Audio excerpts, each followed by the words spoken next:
Chairman, we are live.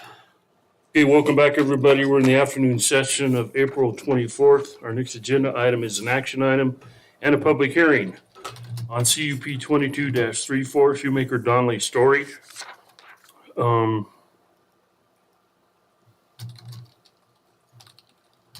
First of all, I think I need a motion as we table this to bring it back off the table for discussion. Is that correct? Yes. Remove from the table? Mr. Chairman, I move that we remove from the table the conditional use permit. CUP 22-34. 2234. Yep. Seconded. Moved and seconded, all in favor? Aye. Aye, motion carries. So I think, as this has been in front of us a few times before, I'm gonna ask if there's any ex parte or conflict of information from anyone on this board, No. Nope. and I have none either. And I think where we left this last time is we sent it back for a little bit more information. One was the stormwater management plan and I think it was discussion with ITD. Was that the only two issues? No, there was comments, Army Corps of Engineers, Central District Health, Idaho Transportation Department. You wanted to see management of the landscaping without chemicals, and then architectural review. DEQ, ITD, Central District Health, stormwater. So today's public hearing will be for that information only, not for any other information that has not been introduced, so long as everybody understands that. So at this time, I'm gonna open the public hearing, Doug, at 1:08, 1:07, whatever you want. And we'll have a presentation by staff, and then we'll go from there. Okay, so the addendum, staff report number 2. The appellant is Todd Giordana, the applicant is Jeff Hatch. The property is located west of Highway 55 at the intersection of Old State Road and Eagle Lane. This is a continuation of a previous public hearing held on February 6th of 2023. The request is for public self-storage, an office, 5 storage buildings, and it's going to be built in this area located here on your screen. It provides covered storage for boats, RVs, and recreational equipment, along with a variety of standard storage spaces. There would be no outside storage allowed. You tabled it on February 6th, 2023 to obtain additional information concerning Idaho Department of Environmental Quality comments, Army Corps of Engineer report, Central District Health septic system information, Idaho Transportation Department comments, management landscaping without chemicals, and architectural review information. The applicant submitted information on March 20th. This information includes Central District Health correspondence requiring a septic permit application, groundwater monitoring from the cells for the cells office restroom. Wendy Howell, Idaho Transportation Department, stated meetings with the applicant's representatives have occurred regarding the realigning of Old State Road to provide clearer sight lines and safety from the ingress egress. And then a 2019 application form and fee must be submitted. Corey Schrack, applicant's engineer, replied and supported evidence supporting that the construction of the proposed storage facility will not have any adverse effects on the surrounding waterways, lands, or developments. Parametrics engineering review of site grading plans and drainage calculation information was also submitted, telling you, what the Valley County engineer reviews prior to, as part of approval of these applications. Sarah Wyndham, Army Corps of Engineers, replied that the proposed project will not require a 404 permit, said wetlands 4 and 5 are not considered as waters of the U.S., and then they submitted the revised landscape plan as required. Valley County Planning and Zoning Commission approved the CUP 2234 to properly notice public hearing on December 8th. The appeal was submitted on a lack of compatibility using the compatibility evaluation, traffic hazards, and then snow storage and water contamination issues. Legal notice was posted for the public hearing on April 24th, in the Star News on March 30th and April 6th. Potentially affected agencies were notified on March 21st. Property owners within 300 feet were also once again noticed on March 22nd. And then people that had previously commented were noticed. It was posted on the Valley County website and then posted in various locations. New agency comments received was the comment from Idaho Transportation Department. And she had updated her previous response, and ITD has had meetings with the applicant regarding realigning Old State Road, provide the clearer sight lines and safety from the ingress egress. And then they'll need the application form once this portion is approved. Additional public comment was from Leonard Long, representing Friends of Lake Cascade, and he states the application is flawed and is non-compliant with county codes and the comprehensive plan. Issues include drainage, lack of compatibility with the dominant adjacent land uses and traffic hazards. Staff recommendations, regardless of whether you approve, deny, or modify, you'll need to come up with reasoned statements. If you choose to deny this, in accordance with Idaho Code 67-519,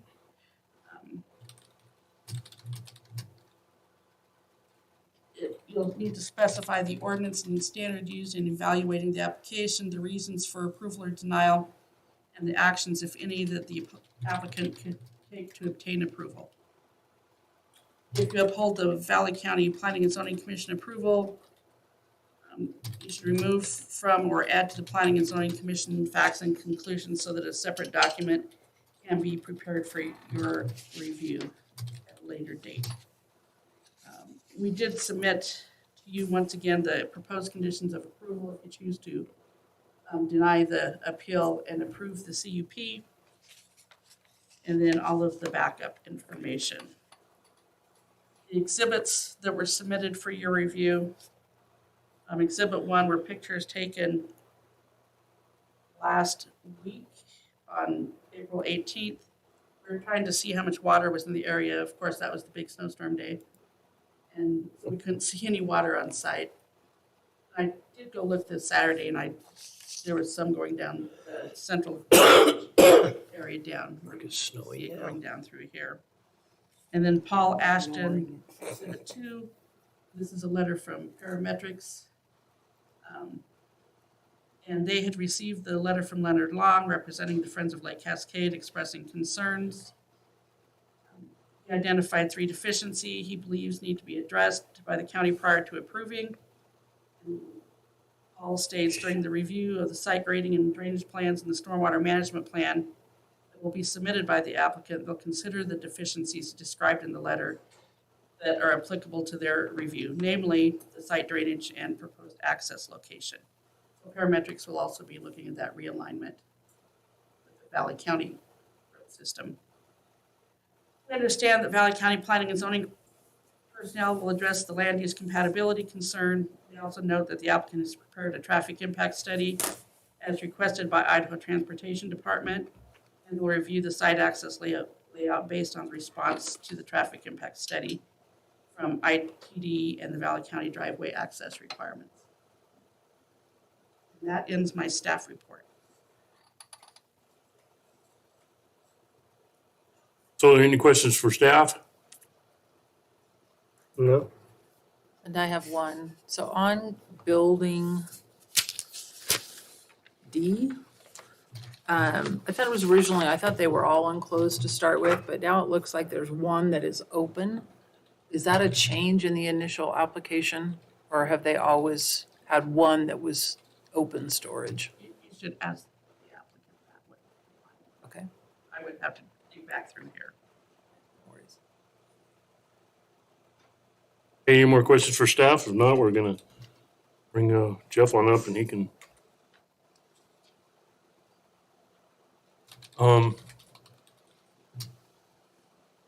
It's under the plan for the stormwater management, it talks a lot about storage, cubic feet, storage capacity, and my questions were pretty well answered on that.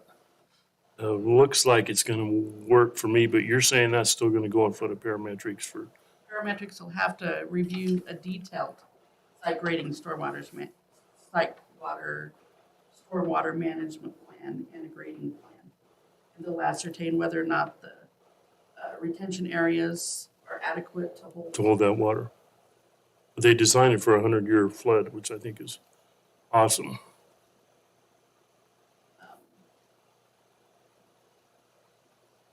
I'm trying to find, we have so much stuff. Yeah, Your conditions of approval, and I don't know which one it is. I read that. Is that 14? No, that's code. It's page 6 of 6 of the staff report.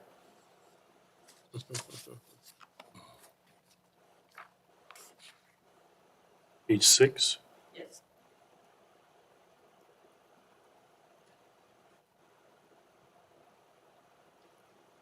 Okay. So at this time then, we're gonna open it up to the applicant. Jeff, right? Yeah. Yes, sir. I met so many people, forget my own name. So just state your name for the record, and then we'll give you a chance to add anything else on this new information, and we'll go from there. Good afternoon, Jeff Hatch with Hatch Design Architecture. Our address is 200 West 36th Street, Boise, Idaho, 83714. Thank you, Commissioner, Chairman Hasbrook, and Commissioners for your continued consideration of our conditional use permit. Next slide. Again, just kind of a brief comment on Commissioner Maupin's question.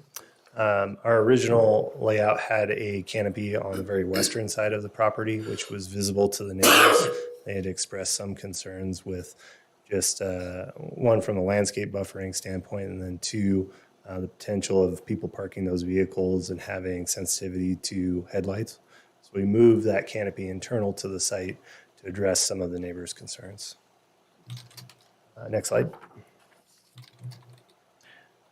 So based on our coordination with Central District Health, they reviewed our soils report and provided that based on our test pit number 1, which was the most critical test pit for concern for the septic approval, they said that this looks doable. Our distances met what they needed, and they were fine with us proceeding in kind of a normal manner. So one of the considerations when you do a soils report is you can actually have Central District Health out there so they can do their visual investigation at the same time. And so I think it was helpful that we did that preemptively before this request came up. So it was very easy for them to address this comment. Well, Jeff, a Excellent. question on that before you move on. Yes, sir. Where do you kind of envision the septic and drain field going on the site? Our civil engineering plan shows that identified location. It's kind of in the south eastern portion of the property. Okay, down where you It's go. basically as far away from that wetlands area as possible. Okay, thank you. Next slide. We also got the response from our civil engineer who reviewed his plans, reviewed the concerns, and was able to provide a more direct response indicating that he is designing for worst case scenario and then some, and also just kind of reiterating that he feels that there will be no adverse effects to the surrounding wetlands, land, or developments. And then following up with the consideration that Valley County will formally review this during the permitting process. Next slide. Following up with ITD, which Wendy talked with Cinda, and she also talked with us as well as Josh Nopin, the original individual. In talking with them from our coordination meetings, they seem to be comfortable and believe that this would provide a clear sightline and safety for the ingress and egress to the property. It was a dramatic improvement for their highway safety. They're happy with us proceeding with that concept that we proposed. Next slide. So as far as DQ and Army Corps of Engineers, we got their lengthy report. I don't know if you've read the whole thing. It's quite a little read. So much so that we actually met with Sarah and said, "Okay, Sarah, I only know so much about these things, so can we boil it down and get more of a layman's terms to summarize for folks? In summary, they feel that everything south of that wetlands, which is where our current proposed project is not considered to be in a what's called waters of the U.S. category, and so we're allowed to build in that area. We're not required to do a 404 permit, and that has been confirmed for this proposed project in its entirety. As we go north for our future phase, as we had potentially envisioned, there being additional restrictions there are. Those are considered part of the wetlands that are protected, and there will be a rather extensive process in there. They did go through and let us know, if in the future construction is concise and access points are proposed, they can work with us to determine where the non-categorical areas are versus categorical to minimize impact to those. And based on the impact of the wetlands, the severity of that permitting process would take place. And so they did go in length about that portion as well. So we have a pretty good understanding as far as how to move forward with some sort of concept in that area.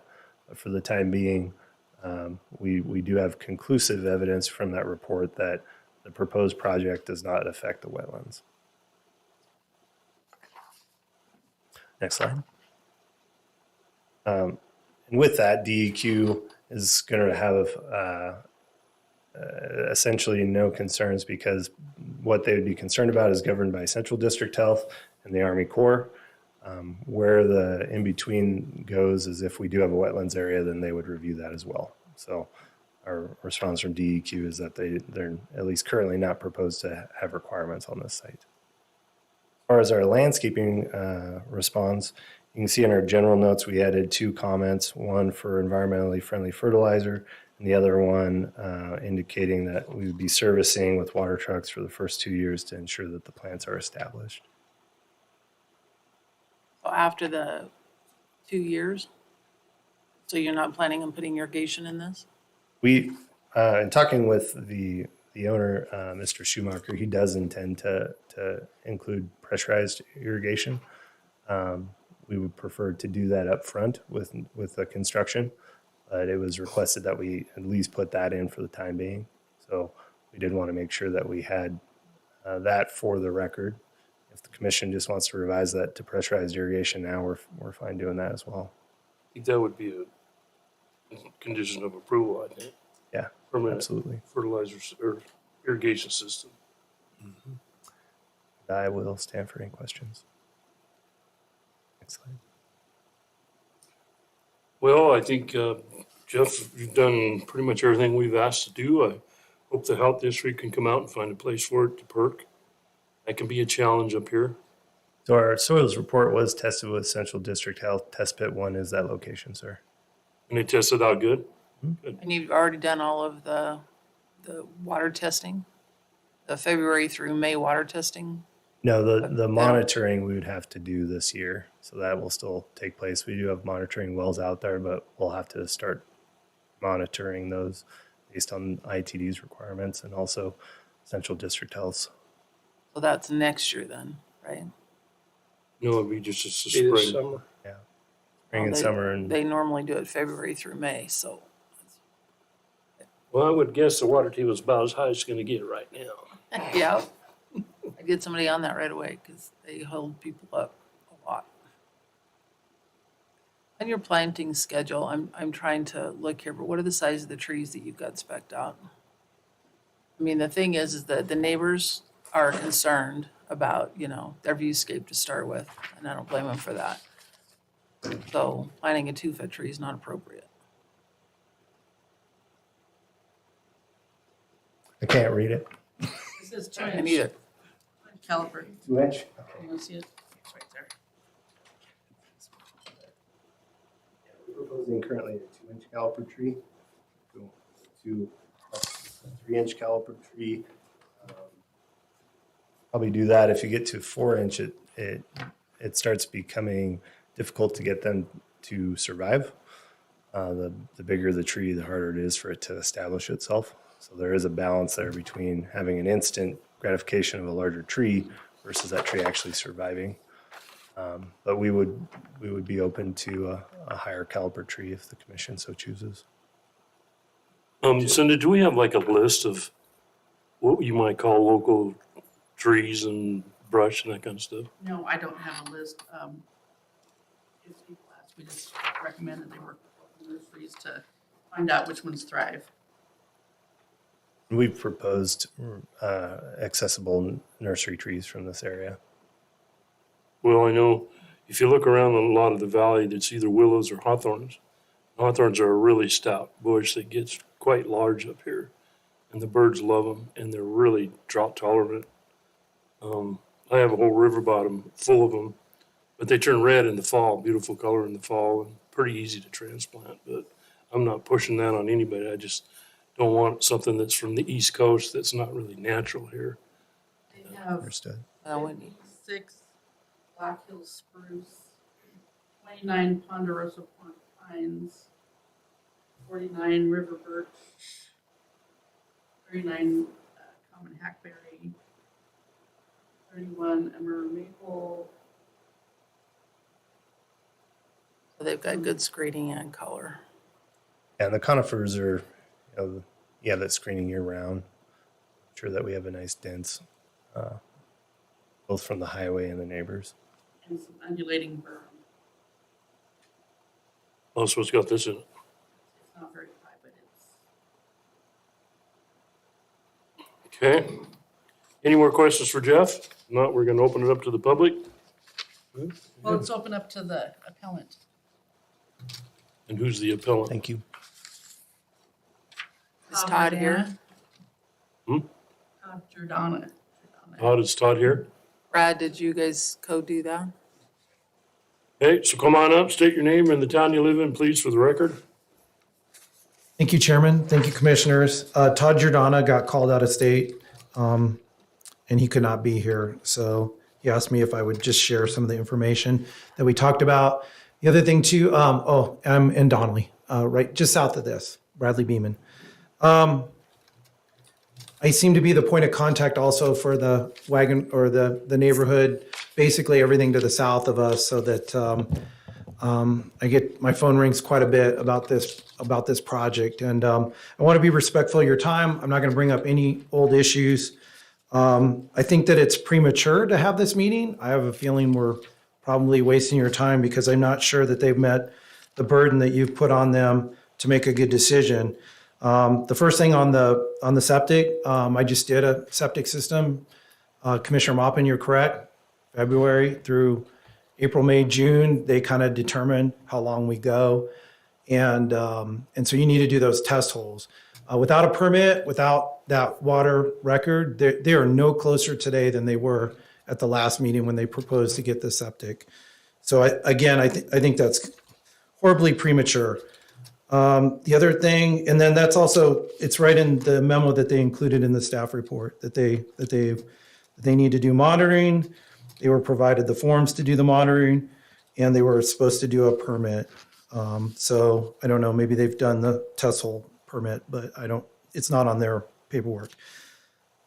The other thing is, you asked them to do a traffic study, and they did a one-page memorandum, and it says that that right now they just kind of list the traffic that's on Idaho 55, and they say south of Old State, Idaho 55, there's 4,900 vehicles per day. That's an average of the year. So the summertime, obviously, there's significantly more. They said north of Old State, there's 6,000. So that's a difference of 1,100. I'm using common sense. I'm not a traffic engineer, but that tells me that 1,100 vehicles per day average are coming from Old State, and that's a lot of traffic. And in the summertime, it's probably triple that. So I guess my biggest issue is I went to my son's track meet for McCall Donnelly, and we traveled through some farmlands, and there's some areas that just were not planned correctly for having a highway. It kind of, you go on one person's farm and you're going straight and the speed limit's 55 miles an hour. And then all of a sudden the next farm field is moved over and it creates this kind of notch intersection. And so you got to slow down to 25 and navigate that notch is because you got two 90-degree turns to continue to travel the direction that you were going. And I picture that as a similar situation here.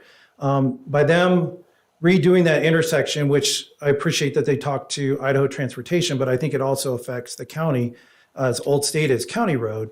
But that they're going to create this notch. And so now we're going to have people accelerating to 45 miles an hour and then immediately having to slow down almost to a stop to navigate a right-hand turn to get onto Old State. And then they're going to have to stop and wait to make sure traffic on Old State is clear so that they can make the other left-hand turn in order to navigate that intersection. So now we're going to have a trailer, an RV, a boat, quad, whatever, trailer sticking out into Old State Highway.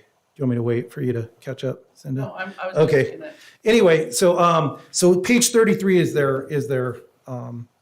their memorandum from the traffic study, so of the package. So basically, unless they put in merge lanes and turn lanes, which I talked to Wendy from Idaho Transportation this morning to get the most current information, since they haven't provided any kind of discussion on that, she was actually kind of shocked, and she was actually surprised of the stage that we were at on their portion. And she said that she thinks it's going to actually accelerate it to the next level because of some of the points that I brought up about concerns with that intersection. And then, like I said, and that has nothing to do with the county. The county's also going to have jurisdiction over the rest of that Old State Highway. But my biggest thing is without the merge lanes, you're going to have trailers in a 45 zone to the south. If you're going northbound, you're going to be in a 65 mile an hour zone. And it already happens when we're going northbound, if we're coming from Boise, and whether we're in a car or a truck with a trailer, we have to stop traffic on the 55 going northbound. Then we got to navigate that left turn, and then we have to stop, leaving a trailer out into the highway so that we can determine if it's clear so that we can go ahead and continue southbound on Old State Road. I just don't think it was well thought. I proposed to Jeff maybe to do an entrance right on 55 because that would eliminate that whole issue.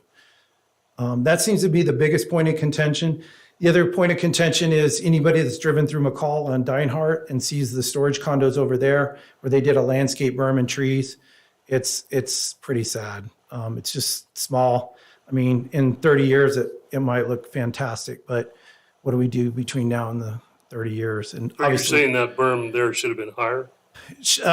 well, higher and more mature plants. I mean, basically, you'd see 3 sticks of trees and a berm. So you're mostly seeing the storage unit. So That's why I'm asking for larger trees. yeah, no, and I understand. understand, and I definitely understand the point, and just right. I mean, I've transplanted trees, and the bigger the trees, the less likely they were to survive. So we tried to save some of the trees from the Valley County Gun Club clearing. We tried to save some of the trees, and unfortunately, we lost about 3/4 of them, the larger ones. So he is correct on that. I mean, I don't know. I'm not an arborist, so maybe I just didn't do something correctly. But I think the biggest issue is we've got is even if we can get past looking at this thing, if we can get past that they're squeezing it, it's almost like hopscotch development. Like, let's get on the little area that we can put this structure, these structures. And so if we can get past all that, we still have that intersection. And I think that's going to be, I think the number one issue that's going to have to be addressed and thought through. And like I said, I think we're a little premature. I think that they need to go back to Idaho Transportation to actually come up with a plan, actually pay the fees and do the permit so that those conversations can get started. And that's all I have for you. Have any questions for me? Cindy, do you have a picture? Because I've been trying to find one of the actual intersection and what that's going to look like. There's one on the overall schematic plan, but that was my concern too, is that if you're coming south from Donley, are you still going to be able to fly off onto O State Highway? No, that's all going to be a right-hand turn. Right-hand turn, 90 degree. It's actually more than a 90 degree right-hand turn if you look at their drawing. Right. And my thing is, well, why not leave the southbound lane open but close the northbound lane in Old State Highway so they have to make a right and then make a left to get on the highway? Doesn't solve your northbound issue, but, and then what happens to that piece of ground, because that's a county road? What happens to that? Is it just go to weeds, or is it transferred, or what? That was a good, Landscaped. I know initially they were talking about dedicating it, but I don't think it's theirs to dedicate. It's a public right of way. so do you have a picture of that intersection? Because I looked and I couldn't find one. That's my concern is, Kind of on their landscape plan. Here. yeah, but they don't show that north of that where it hits the highway. What is that gonna look like? Is it gonna be? It's gonna be a 90-degree. No, but I'm the old state highway from there north. Is that just gonna stay a paved chunk of ground that nobody No. can use? No, what they had originally proposed at least at the P and Z level, was it was going to be a landscaped area that they thought maybe Donnelly was gonna put in for the signers. What they had told the planning and zoning commission. Jeff, is that what you're thinking too? Is that what you understand? That's right. Turn it together. Yeah. So there was fairly extensive discussion with ITD up front after our neighbor requested that we move the entrance off of Eagle Lane. In doing so, ITD recommended that we improve the intersection that is currently at kind of an obstructed angle into Donley on Eagle Lane, making that a 90-degree. So that wasn't our design. That was a request from Okay. ITD. In doing so, there was a wedge piece of right-of-way on our property that was road for that kind of obscured angle into the highway. And in talking with Allison, as far as the city of Donley goes, we had discussed their current entry sign, which is kind of a large rock slab with a log, potentially relocating that to this area as the city expands. Their boundary is expanding, and so that would be a good location to relocate that current sign. We also proposed a new sign of some sort for that area, something that would both welcome and say goodbye to folks as well. So that is a consideration. But you can see kind of that area that's depicted there. It was ITD's concern that they've wanted to clean up this intersection for a number of years. They would recommend abandoning that wedge because it's very dangerous. And you're coming onto the freeway and the highway at an obscured angle. And so their recommendation was a nice clean 90. Why, do you know why they didn't make that entrance a 90-degree instead of bent back like it is? Originally, Yeah, because Oh, Old man. State Highway was existing, and they built a new highway. And I know it's been talked about for a number of years, to make that a 90 degree. Because they just went with it, this was the old highway before they built the new highway. They just didn't change that intersection. right.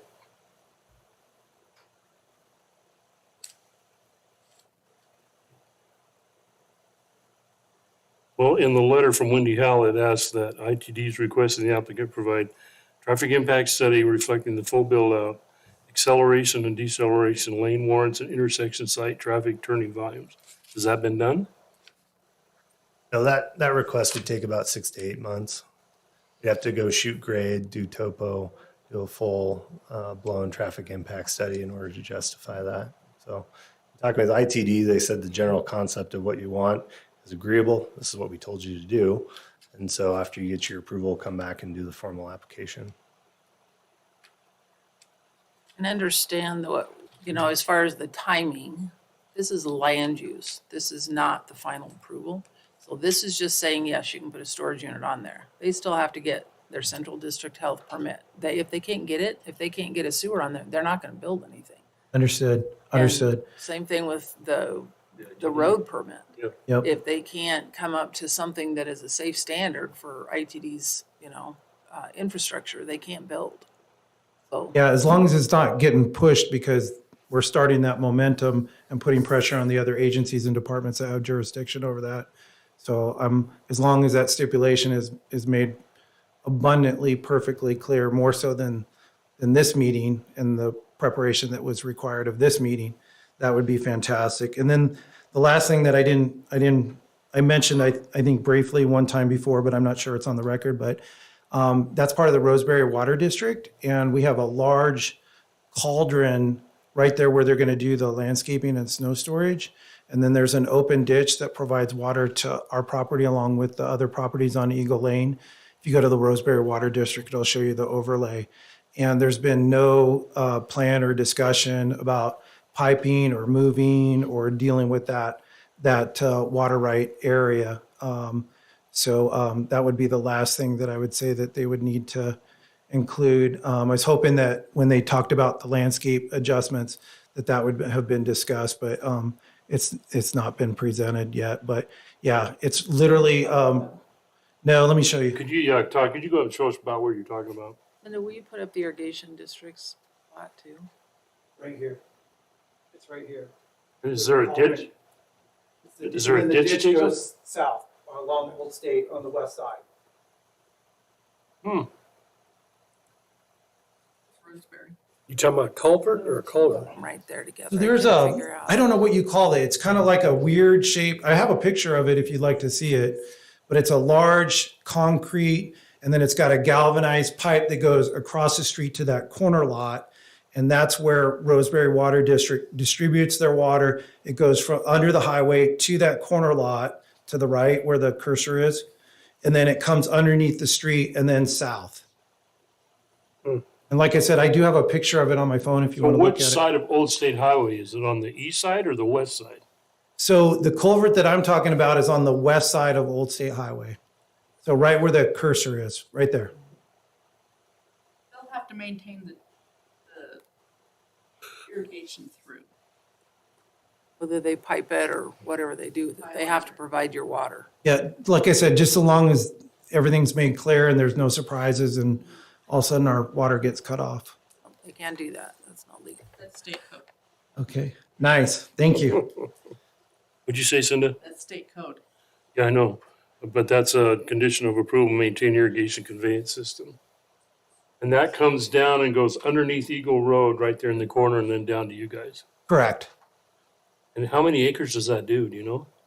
So our lot is, so we have 24 acres that it, Oh, it's a big chunk of ground. yeah. So, but it may do other lots. I didn't look at the overlay other than to mine. There's a lot there's a lot between this also. Correct. Yeah, They there's water a a lot. 19 acre lot and it serves that one also. This is Yes, yes, ma'am. So that big field to the north. Yep, SAW Partners. correct. And then does it deliver, because there's another little, there's another piece between the highway and where SAW Partners are, right?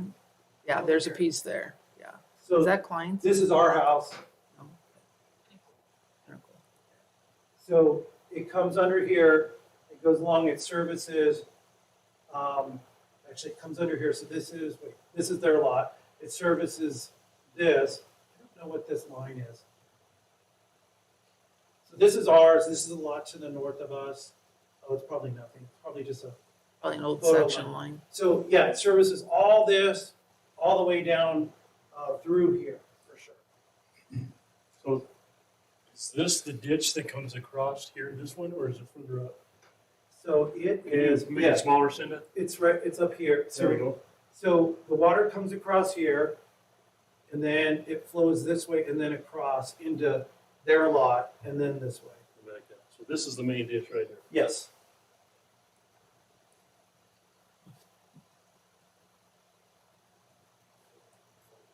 And I can show you a picture of what it looks like if you'd like to on my phone. Didn't they just redo that like last year or the year before? There was a bunch of work done on that. No, No. North of Donway. no. That was the There other was side something of down town. in I the think. south too, but No, this one hasn't been touched other than before Paul's passing, he would open it up and get us some water. Okay, anything else, Todd? No. That's it? Any, Brad. This is Brad. oh, this is Brad. Bradley Oh, Beeman. jeez. In place of Todd. Okay. Way for better letting me know. looking. Way better looking. I have to ask my wife her name once in a while because I just forget. It's all good. It's all good. Thank you for your time. You bet. Thanks, Brad. Okay, so now I'm going to open up for testimony. And remember to keep your testimony relevant to the new information only, not to go back and rehash old dead horses. So at this time, we'll go with testimony of proponents. Please let the record show there's none. Testimony of uncommitted. Please let the record show there is none.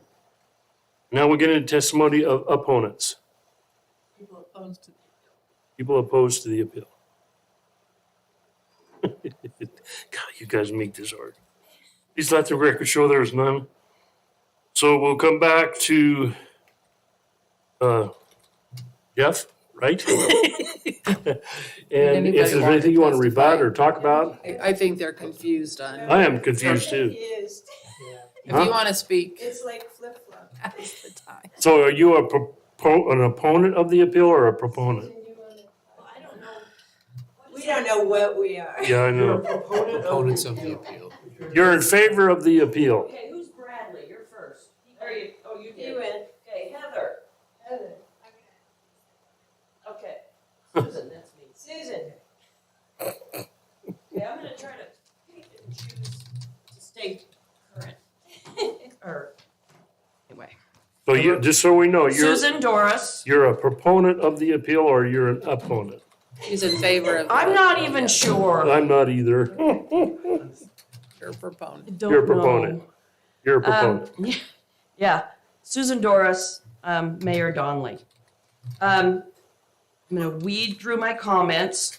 Water quality is a huge issue. And I have learned a lot about traffic.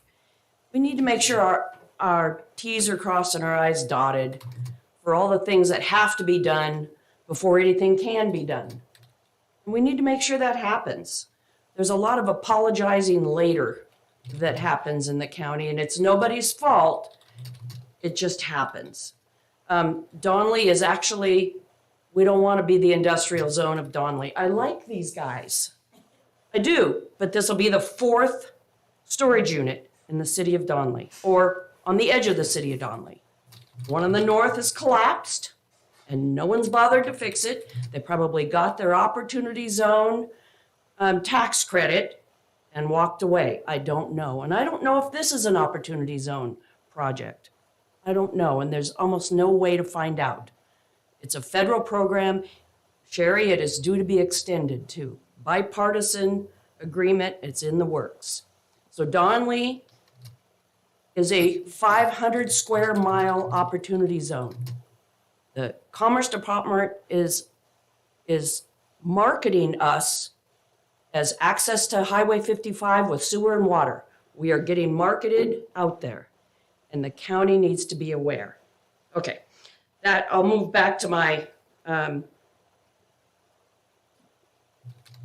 would really like the water to be, the effluent that's coming off of this project to be tested. The lake, we've got people in committees and meetings working on this. We need to know the results of what we approve. What's going into the lake? Is anybody going to test it? Everybody says, no, it's fine, it's fine, it's fine. Unless it's tested and monitored, we don't really know if it's fine. Might be. Mayor, can I ask you a question really quick? So what they're telling us is there will be no runoff from this property. It's all housed on site. So what do you want tested? Make sure that happens. Make sure that happens, you know, and that it doesn't affect the neighbors' wells. All the neighbors have wells. They irrigate. What happens to all the, you know, and I'm not an expert in the runoffs from asphalt and engines and all that stuff, but there is a consequence. I don't know what they are. And there's my 3 minutes. I tried really hard, you guys, not to read all the other things that I had on here. Thank you very much. Thank you. And just to, normally, that's how they recharge wells, is to do it this way. So, With what?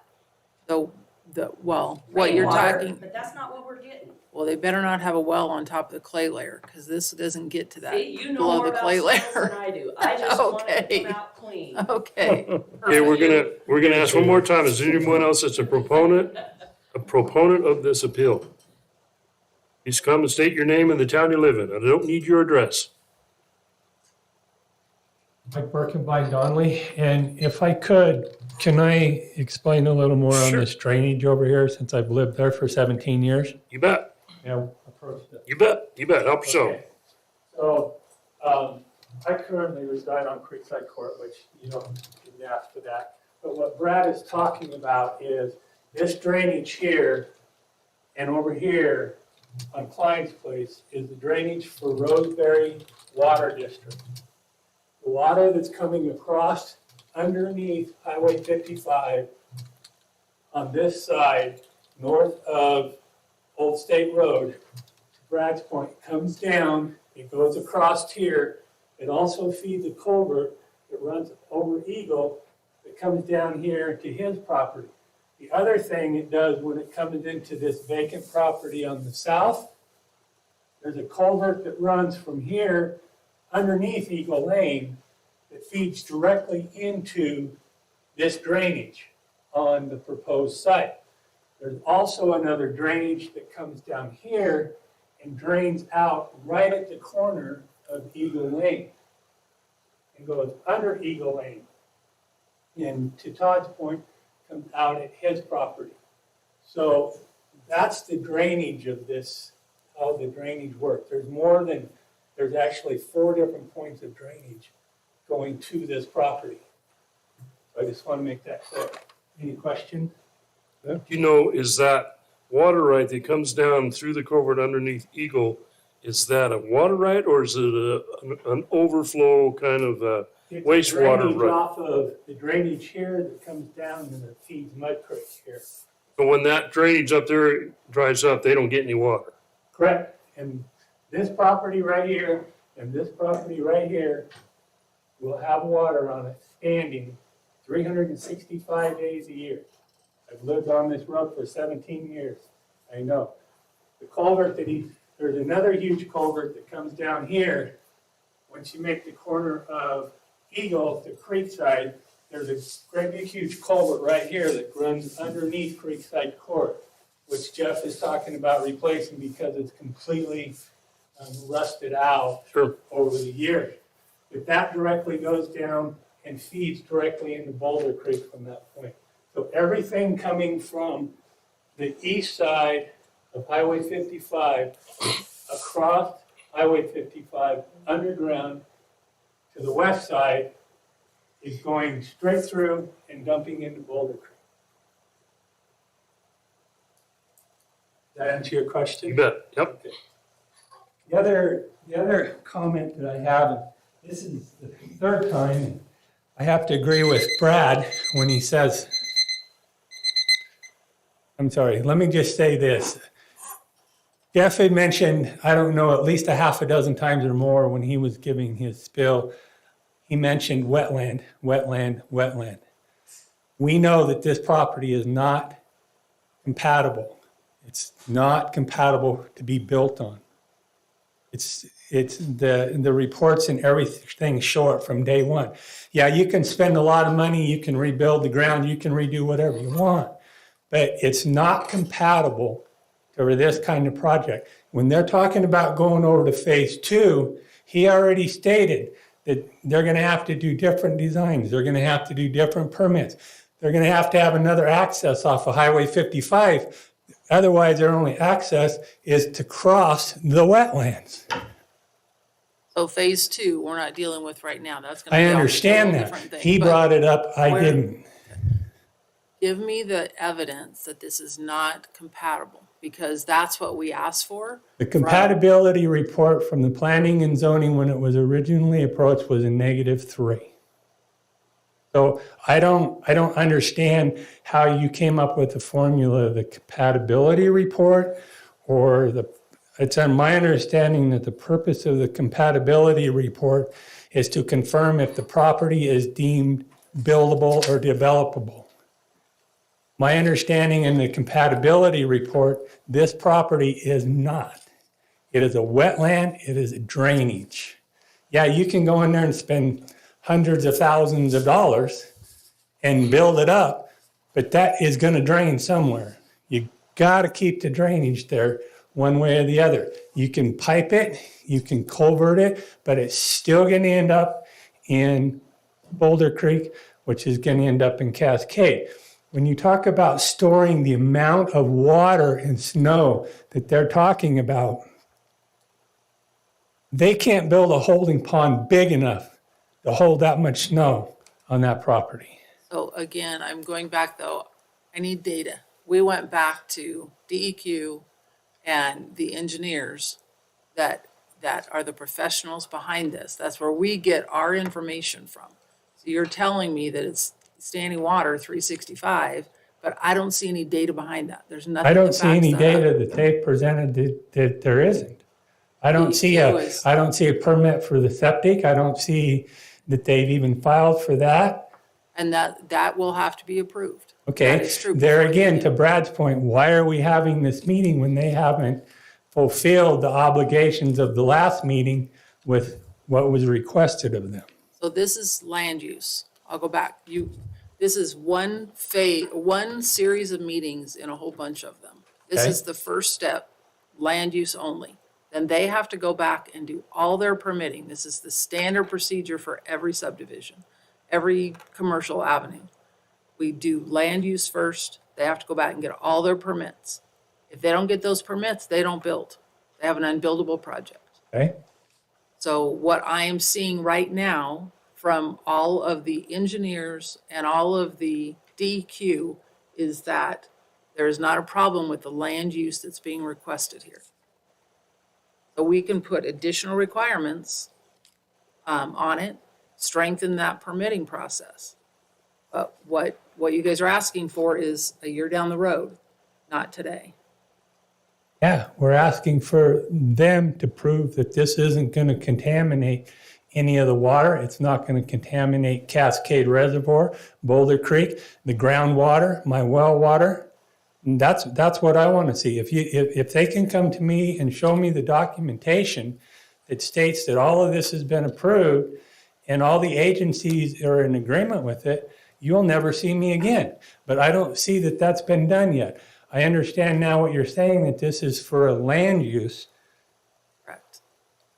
but it seems like to me that's what the last meeting was about, was to get all of this information so they could come back and with the reports and the documentation stating that, yes, they could go ahead and do this and then go to the permit process, as you said, to get permits for approval.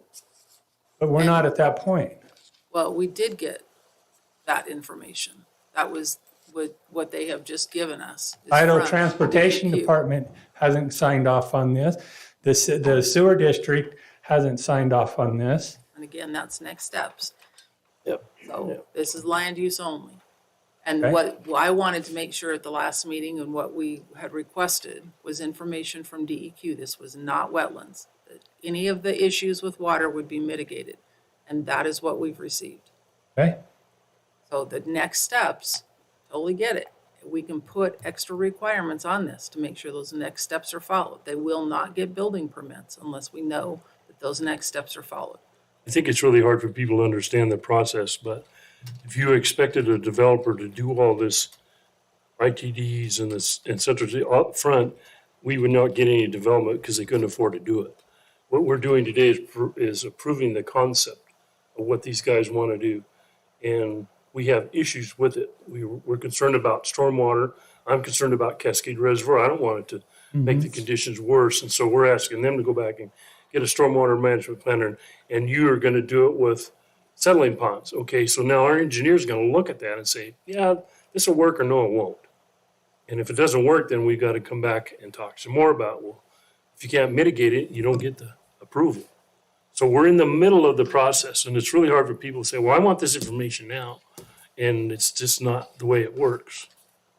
I'm guessing it's gonna be at least a year before Central District Health's gonna say, yeah, this would hold a septic system or it won't. Because we're getting started pretty late. Oh no, that's Central District Health's call, not ours. Same thing with ITD. I'm really concerned about the intersection and all that, because see, that's just gonna make things worse than what we've got now, really, if you think about it. Those are things that have to be worked out in the meantime. Okay, And thank you for that. our job explanation. is to figure out, what else do we need to make sure that we don't screw up? That's what we're trying to do today. And I picked up a new one on irrigation, the conveyance. That's something that we gotta make sure, we insist that, hey, that guy below you still's gotta get his water. That's gonna be a condition of approval. So we've discovered something new today. That's why we're here. And I appreciate your input. I thank you for your explanation. Thank you for your time. Okay? Anyone else that's a proponent? Come on up. We're kind of started out and then we're going backwards. We're starting over. Go ahead. I'm Heather Beeman. Heather? I live in Donnelly as well. And I just wanted to clarify something Mr. Birkenbein had said about that culvert coming down. There's actually two drainage. One is the actual culvert. The other is the actual Roseberry water drainage system, irrigation system. So there's two there. So it's not just the one that dries up. There's the one that is the irrigation system. And then the traffic being another, just piggybacking off of that, they did those studies showing how much traffic was going through there on average. And again, my concern is those busy seasons, weekends, when there's going to be a lot of people going in and out to get their trailers, their boats and things, and just backing that, clogging that intersection and making it dangerous. Thank you for your time. Thank you, Heather, for your input. Anyone else? Teresa, yep, come on up. Teresa Gibney, Donnelly.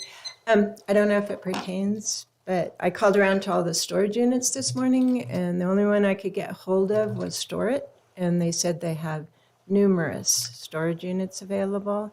I don't think the U-Haul one has even started renting, and like Susan said, they collapsed. So I think there's plenty of storage units in Donnelly. That's all I have to say. Thank you, Thank Teresa. you.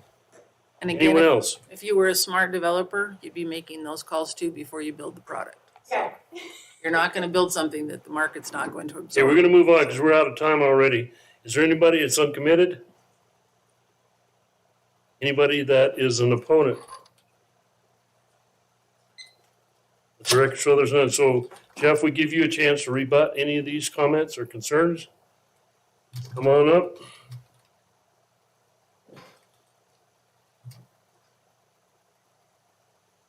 If the commission has any questions about the additional comments, I feel like they've been addressed in previous hearings for the majority of them. I do feel that a consideration for a condition of approval would be coordination with all irrigation districts for pre-existing canals and ditches. We do this quite frequently. I got one that's got 6 canals and a jet fuel line running through the middle of the property.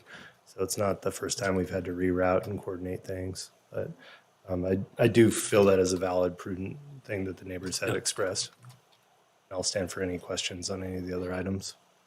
I guess the response from ITD kind of concerns me too. It almost seems to me like they want a lot more information from you guys. So that's got to stay in there. Yeah, absolutely. And I'm more than supportive of that condition of approval. I think in talking with them, they may utilize that additional right of way for a deceleration lane. But that will be done through that warranting process, and they'll make an informed decision based on that. Do you point out where your deceleration lane is? It would be where essentially the merging portion of highway and Old State is now. What I'm more concerned about is people having to make a right and then make a left if they want to head north. And that traffic there, I think, is 45? Or is that 65 right there? It turns 45. There's 45 right there. And I bet we end up moving that 65 back south a ways, but that's their call, not ours. Yeah, and again, we came up with this concept based on the neighbors' concerns of getting it off Eagle Lane, and ITD's comments of, you got an existing access there that's straight across. We want you to align with that and get rid of the rest and clean this intersection up. So ultimately, from the full-blown traffic impact study with those warrants, as well as a thorough review from ITD, we feel that there will be a substantially safer intersection at the end. Will that be, I guess Cinda might answer, is that gonna be a 70-foot turn-in? What would that be? Anybody know? 70-foot right of way? They'll have to have a 70-foot right of way. It looks like this is state right of way through here, and then it'll turn in here and then go over to the county right of way. Which goes right here. Yeah, you go clear into the trees there, take all that for an intersection. Hopefully they won't do that. Weird little triangle right there too that Pinnacle Properties owns. That Mhm. might be Might a work good conversation to work together on. for the county. I know that we've been trying to do that for. And did Okay, you so- have on a? I got one more question for Jeff. Okay?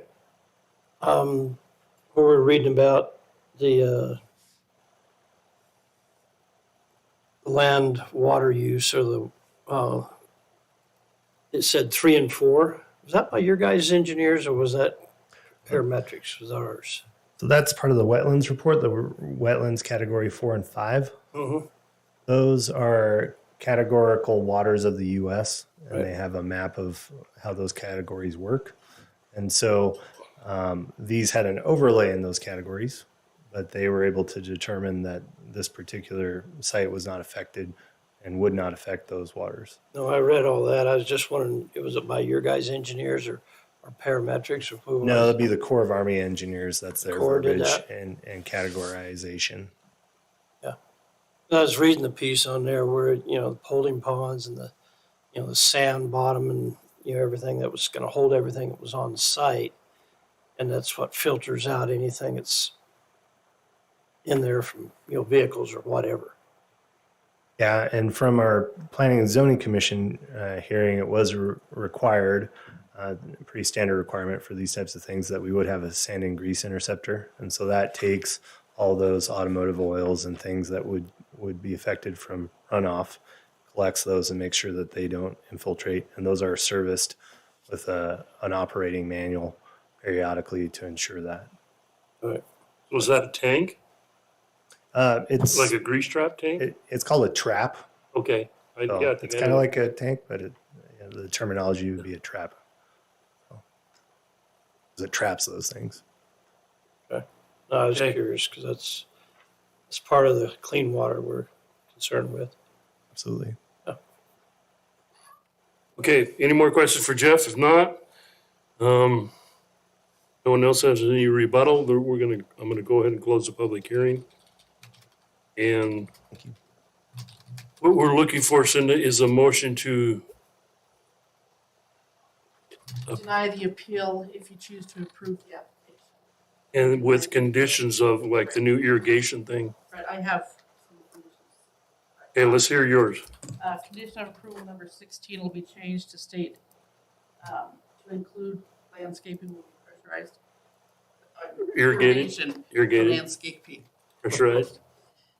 I was trying to listen to it. Irrigation for landscaping will be pressurized. Shall maintain irrigation system through the property. And that would be a conveyance right. And normally there's an easement on the lot that shows that as a conveyance right, but it's probably gonna end up being a buried plastic pipe, where it comes under the highway all the way through you guys and then back out, normally. The concern I have, and only Roseberry can answer that, is that may be what's called a wastewater right. In other words, when that drainage fills up, it flows out, they get water. When it dries up, they don't. Irrigation district doesn't have to provide them water. It's a wastewater right. And those can change every year. And then shall not increase runoff onto neighboring properties. That maintain existing runoff. And then change number 14.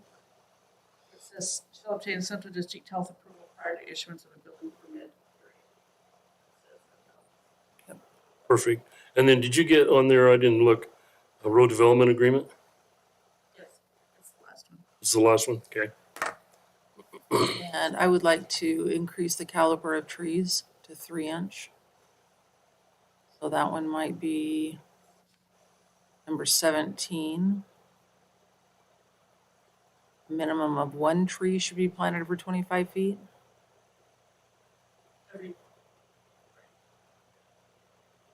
They're gonna be grouped into groves along the berm. One was 3-inch. Yes. Hosted, caliper of trees shall be 3 inches. Gonna do just like a Minimum.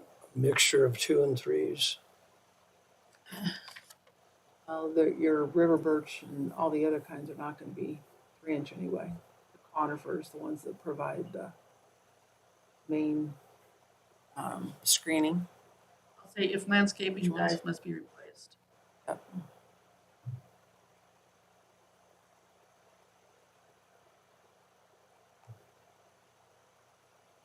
And then the other one is the traffic. So ITD is requesting a traffic study. And I think we need to put something in there about a study on a deceleration lane. So there's other properties in this area that, should they be developed, I think that a center turn lane is going to be required at that intersection. So whether we require it right now or whether that's, That's to do with the study. See what they determine. Fussy. we'll put it in that for ITD's study, that a deceleration and a center turn lane be explored. So condition of approval 18 says, must have an approach permit from Valley County Road Department and or Idaho Transportation Department. Traffic impact study should explore. Deceleration lane And turn lanes. and turn lane. And then Cindy, did you catch the one from Donley Fire on the 10,000 gallon tank? On here, must comply with the requirements of the Downey Fire District. Which includes a 10,000 gallon tank. And still have to, we'll have a letter of approval from them before we issue the building. Just so you're aware of that, okay? And I haven't seen that on a plat. The other question I have, Cinda, so this sign, I mean, that is half the building. Oh, yeah, that's not good. They'll have to comply with the sign. Okay. As I was looking at this going, this is too large. We gotta do something smaller than, You don't like the red? I don't like the size of the sign. I know. You see that thing from Mars? 4x8, so big as you can go.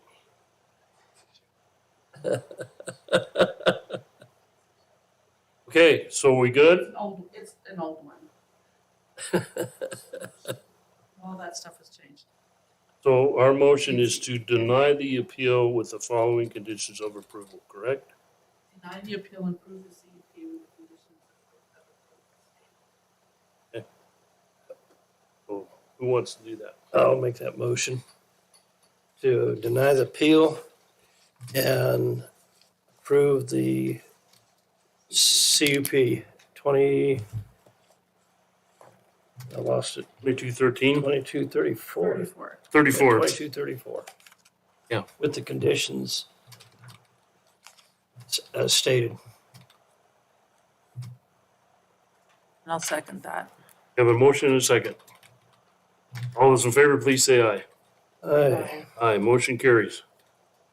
Okay, thank you guys. Thank you everyone for showing up. So just for everybody's information, we will bring this back for your facts conclusions, and at that time, the reconsideration of that 14 days will start.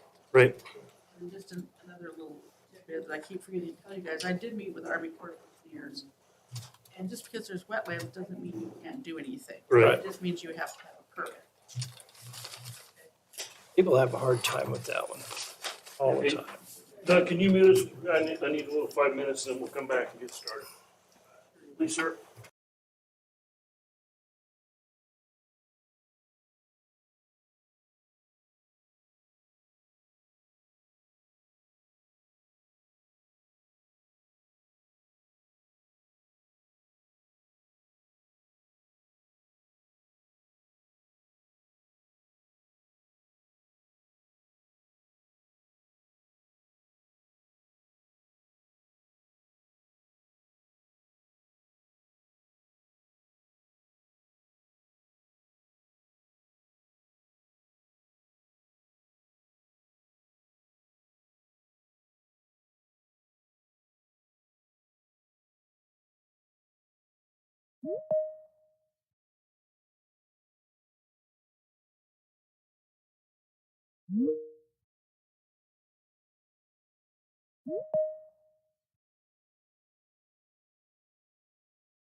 We're off mute, Mr. Chairman. Okay, welcome back, everybody. We're gonna move on down to our agenda.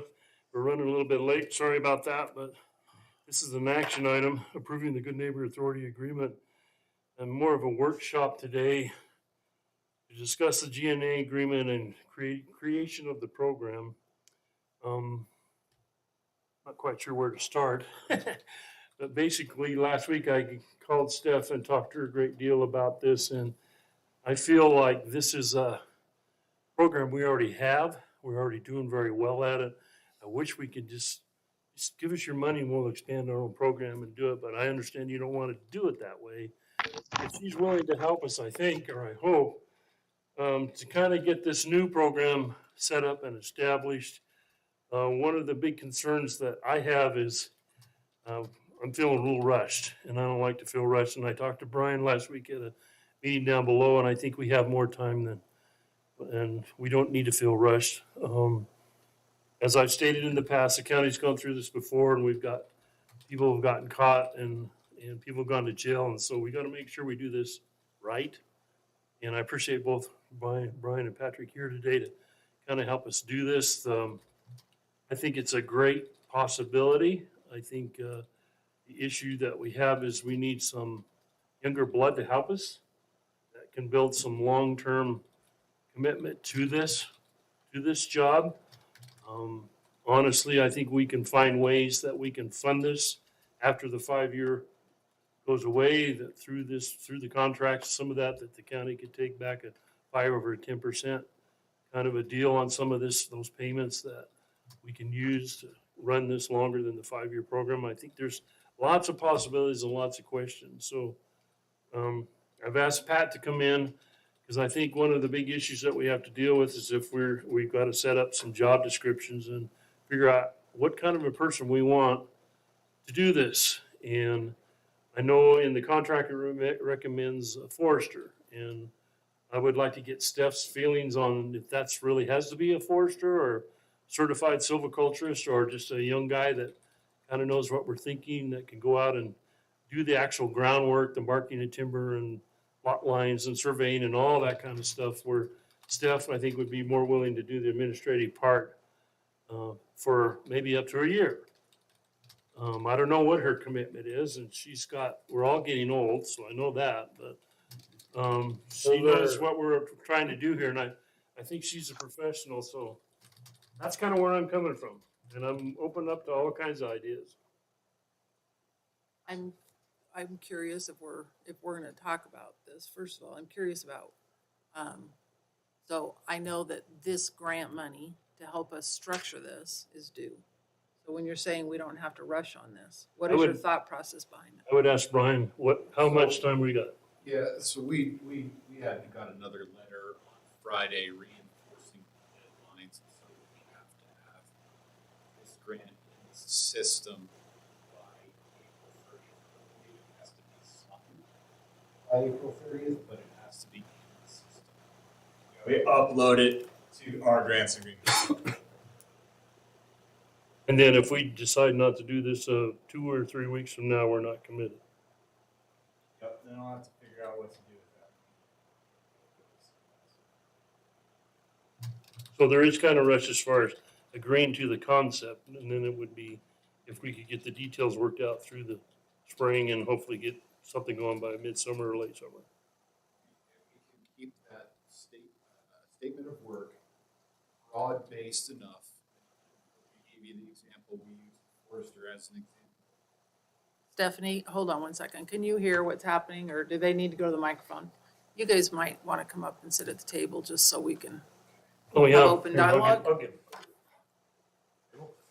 People have a hard time hearing. Our janitors like to put up the chairs, so we didn't do that to keep anybody out. I thought that was a technique. Thanks, Al.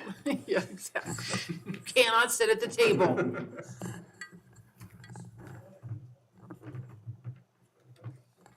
Okay, now you're official. All right. Hi, Stephanie. Hi, much better, and I get to see you. I like that.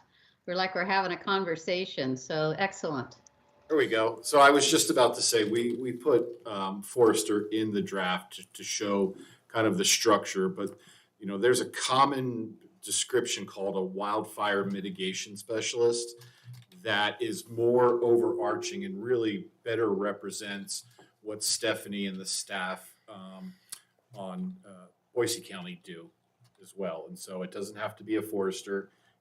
The foresters can be contracted. And quite frankly, I mean, so much of the job is that outreach and working with the landowners. It's more about getting the right person in the job than the job title itself. So Brian, do you currently have a job description that someone else is using? I mean, why recreate the wheel if we already have it out there? I don't, but I can work on finding one. Yeah, and I have a fuels tech and what we call a fire management specialist, which would be like 80% there. We just need to tweak it a little bit. Well, Steph, you're up. Thank you. Thank you very much. It's nice to see all of you. Yeah, I sent the commissioners and Doug a little executive summary on Friday, and it talked a lot about where we are in the program today and what are things that I'm doing and what things could be done even more so from an internal employee, a specialist working for the county, simply because there are several elements of the contracting that we do with the state and otherwise that the county needs to be the contracting entity. It needs to be the office of record. And so things need to, and probably should have been. We changed away from that for various reasons, but in talking with Brian last week, I think we kind of came up with the idea that really and truly most of what I do is not be a forester, which is good because I'm not a forester. And so consequently, in fact, we talked about my former partner was an excellent forester and he wanted nothing to do with any of this Firewise business because it is a lot of landowner outreach. You are talking to people all of the time. You are finding leads on new areas to work. You are building relationships and communicating effectively with the citizens and residents that live here in Valley County. That, you know, that's different. It's a different skill set. And quite frankly, I didn't know anything about any of this when I started. I had to learn all of it. Now, I had been a professional facilitator. I had organized events literally all over the world. I was an effective communicator. So I brought skills to the job that, quite honestly, I think are a little easier to find out there. You know, finding a skilled forester that wants to do all of these other jobs that are listed there is a little bit more difficult. And quite frankly, those services are really only utilized certain times of the year. We're a very seasonal area here. And I think that we're getting to a point where we have some other contracting options out there. So there's a possibility that some of the things that, like I've told you, I don't want to do anymore. I'm tired of hanging off the hillsides trying to get ribbons in the right place. And so I think that there was going to come a time where we needed to have others that are capable and have that skill set when we need them. And I think that we have better options to do that now. What we have a harder time of contracting is somebody that's going to keep an overview of all of this. It's a complicated process. And I know every time that I come in, I'll be in next Monday, and we'll talk some about it. When I come in, the list of things, the different chores that are involved with this process it's a little overwhelming. And it requires somebody that's kind of flexible, doesn't have a very stagnant job description, but rather has a description where they are capable of facilitating what needs to happen, communicating effectively with whomever, and dealing with landowners that are very much interested in having money spent on their ground, which is kind of what it boils down to. But anyway, I was excited when Brian and I spoke, and there was a possibility that we could do something along these lines where we're keeping this program going and building it, because it makes it easier for the Patricks of the world to go out there and say, hey, we know that money can be effectively spent in Valley County because there's a structure in place that allows that to happen. And that we know that that's going to run into opportunities to get money back on the ground. We're going to do fuels removal. We're going to really take a good look at the landscape. We're going to work effectively with all the different agencies that are putting money out on the ground and reducing fire risk. And I think that's, if I may be wrong, but I think that's all what we want. You know, all of us are looking for a way to keep the program going and, quite frankly, to develop, I don't know, somebody that can look at this for 5 years, you know, that's willing to be employed and look at this long term, so that every opportunity that Patrick and others like him have to put into this county, we're ready to catch them. We're ready to do something about it. And I know with very, very brief conversation with Elt, but what I would tell you is that I am very interested in following up on this if this is something you decide you want to do in the form of assisting with job descriptions, assisting with interviewing and hiring, and then assisting with training and assisting with supervising. And really, I would love nothing more than for you not to miss me. You won't be missed no matter what, Stephanie. I really do. There's nothing worse. I mean, John Lillyhog and I are hanging on for dear life, hoping that this program doesn't disappear. That's what it really amounts to. You know, here we are finally, they're throwing money at us like a fire hose, and we're trying to figure out how in the heck to get it all taken care of. And we know we need to expand. You know, we know that we need to have more contractors. We need to have more administrative contractors that can go out there and can lay out units and that can set up projects that can be bid and facilitated. We know we need that. But all of a sudden, Patrick and Brian show up and say, hey, you know what? We think we can help you do this. And I think once it gets off the ground, I think you can sustain it. I really do, because I think it will continue to attract funding. Stephanie, I guess the only kind of goes back to what we were talking earlier is that hiring a new employee, you know, to take this position at the county level, what kind of funds through this whole program will help pay for that? Is this something that's going to come out of just the county's budget, or is this something that can be paid for by all this work that we're looking at doing? How's that whole picture work? So with our money, you can put that towards Stephanie's position and this new position that you're hiring. Right. And once that money is up, then it's going to be some combination of, I would assume, county funding, and then what is that called, Stephanie, in contracts? Where for the grants where like a certain percentage goes towards salary? Administration. Well, yes, administration, yes. Administration, yeah. Well, and the way I look at this is, Stephanie's already trained to do this now. We need to tap into her intelligence so that she can help us train not only someone to do the groundwork, which is what she's been asking for over a year, the physical part, but someone that can train to do her job. Mm-hmm. And so we're going to need some extra funds, and you're saying this grant would probably fund that in order for her to become invisible a year from now when she wants to back out of this. And this, I think, is really might be our last gasp to keep this program going, and not only keep it going, but expand it big. I think currently, right now, that agreement says half of the funds can be spent on salary, and that could be something that we tweak.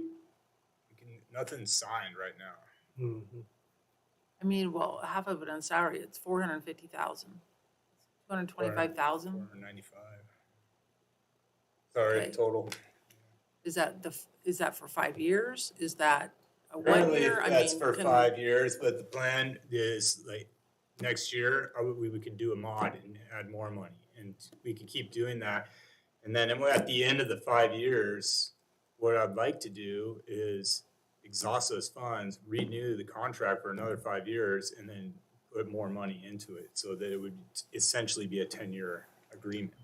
You know, And in the if meantime, you're- we're writing additional grants and getting a 10%, 15% admin fee. And I'm assuming that we would kind of do like what we're doing with STES, where we award the contracts through the county, the money's in the county's coffers, and we take the claims, we say, yeah, that's a good contract, and we do the bids, and we do all that function. Well, it's just gonna be on a bigger scale. Yes, it's not about the positions. I mean, there's more than one way to go about this. It's about building a program and long-term capacity and long-term sustainability. I mean, we don't want to dictate how it works best for the county. Stephanie is the authority. She's been making it work. If she tells us that this is the way it needs to get done, we'll figure out the way to get it done. well, my question, I'd like the concept of what you guys are talking about, and I was just talking with them earlier, that they're doing it up there out of Grangeville a lot. And evidently that program is working really well up there. But in my thought, okay, you guys are gonna be, here's my property and here's Forest Service property, and you're going there and do a fire mitigation, cleaning and thinning and everything on my property adjacent to it, you guys are gonna be doing the same thing on yours, is that correct? Is that how this is working? That's my job. And so as the shared stewardship coordinator, my job is to bring IDL and the Forest Service to the table that when we're doing this work on private land or on the Forest Service side, if we're doing work and there's adjacent private land, is to bring the partners together and get them to adjust their priorities in a way that we can tackle these projects in a meaningful way to have a positive impact on, the wildfire situation. Right. And so if you're working on a whole subdivision, and that's what this money allows you to do, go from single properties to treating entire subdivisions, then it's my job working with Stephanie to go to the Forest Service and say, we need to prioritize this under shared stewardship because this is the work that's being done on private and we're not holding up our end on our side. Right, so and I guess let's throw this at you, a little harder, because I get this at the Fayette National Forest Conference Coalition. And I listened to that, and the guys are saying, yeah, we're taking all these truckloads of logs off our, forest. That money that's coming from you guys selling those timber, is any of that going back in to help this Firewise project that we're talking about? I mean, if you're taking timber off of here and you're selling it to the market, where's that money? Can it go back into this program that you guys are doing? It's a different system. That's going back into the commercial side in the Treasury.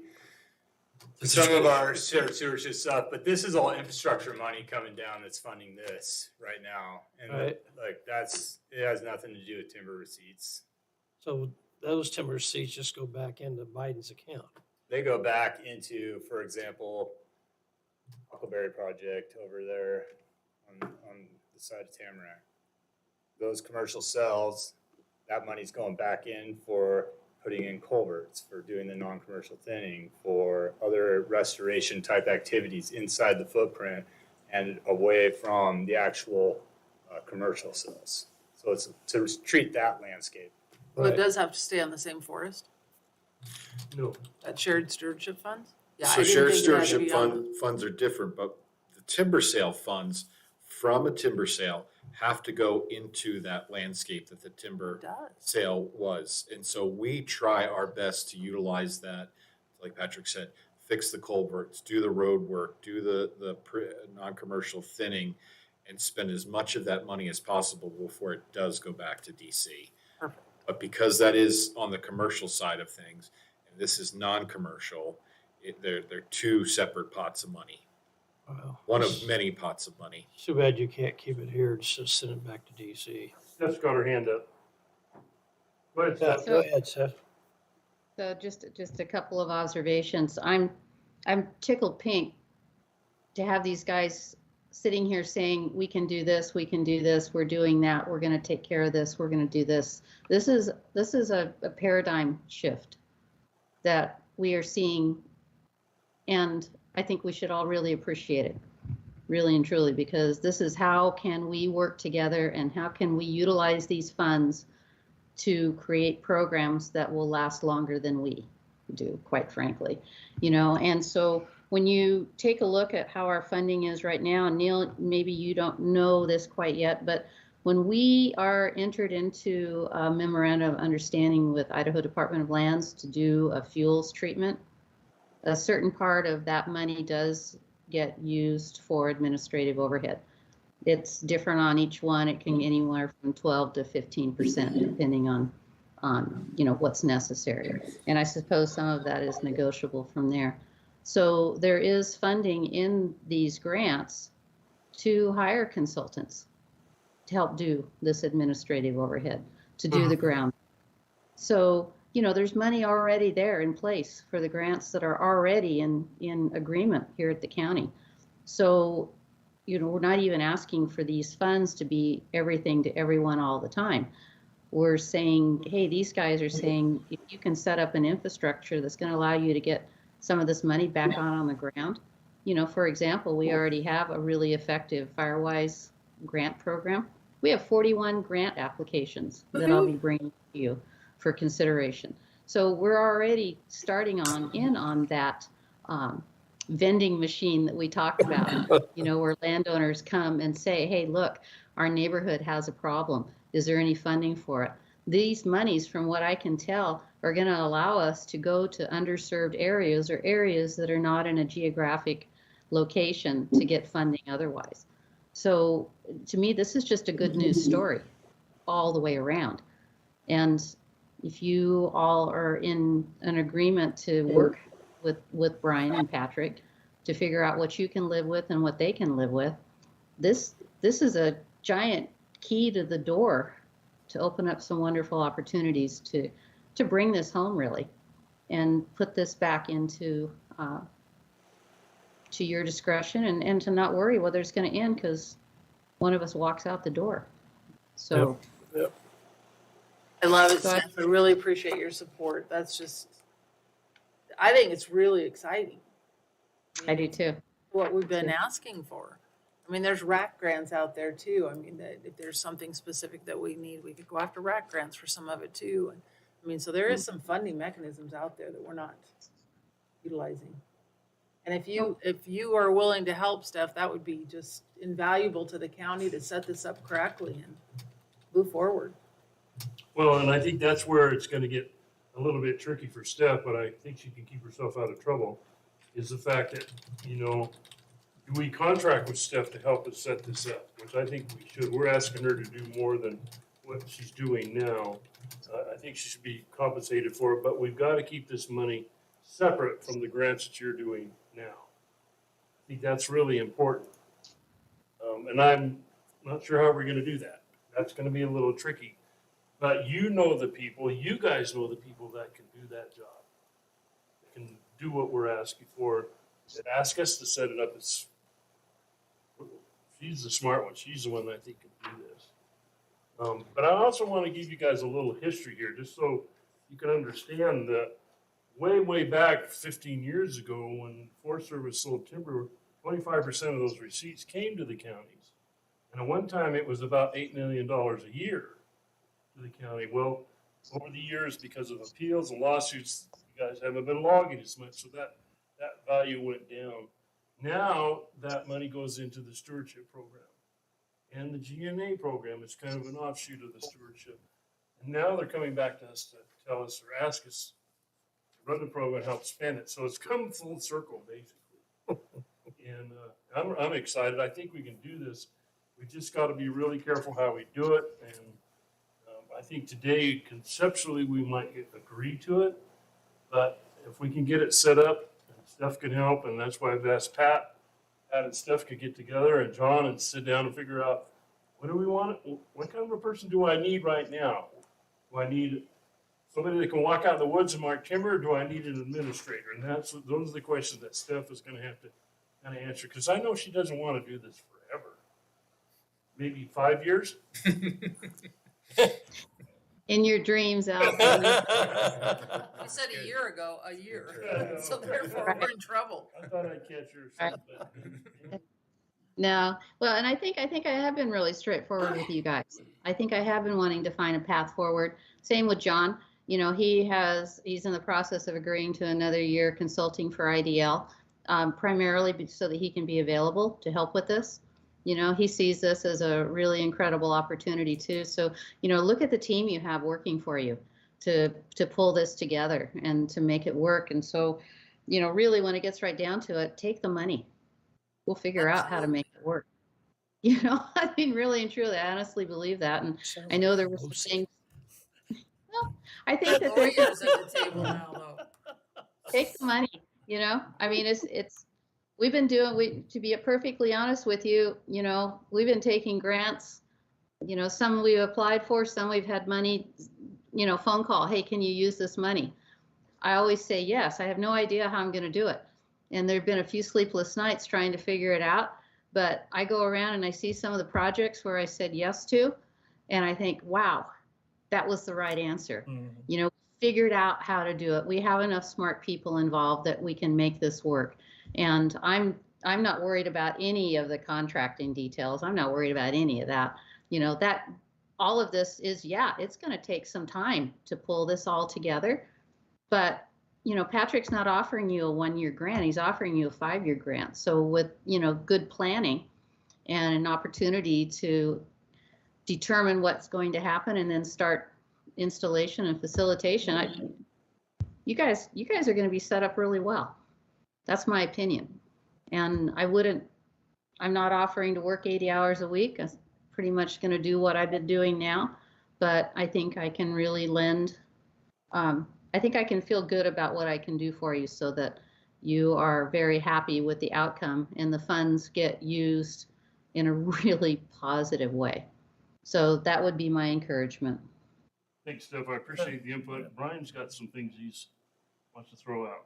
So before we run out of time, there's some decisions that need to be made because apparently this needs to be signed by April 30th, which you will not meet again before that date on the calendar comes around. So, and maybe point out a couple of things in this agreement that you will be agreeing to, and I want to make sure you understand what those are and that you are comfortable with these requirements.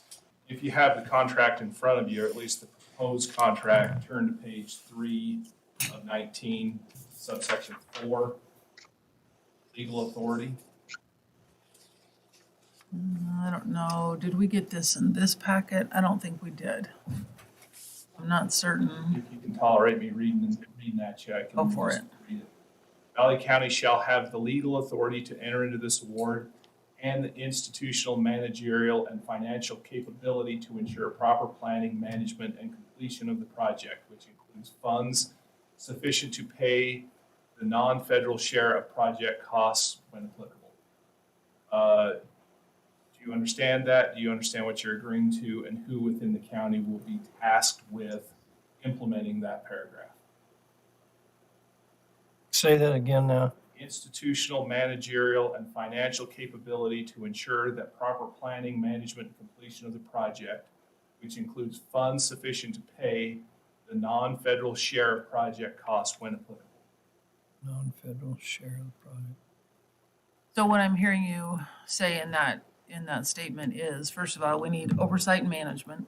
So which one of our buckets is this individual going to go into and report to? Yes. And then within their budget, they need a line item to be able to cover anything where the Forest Service is that's not covered by this grant. So, and the oversight to accompany that. Those two things.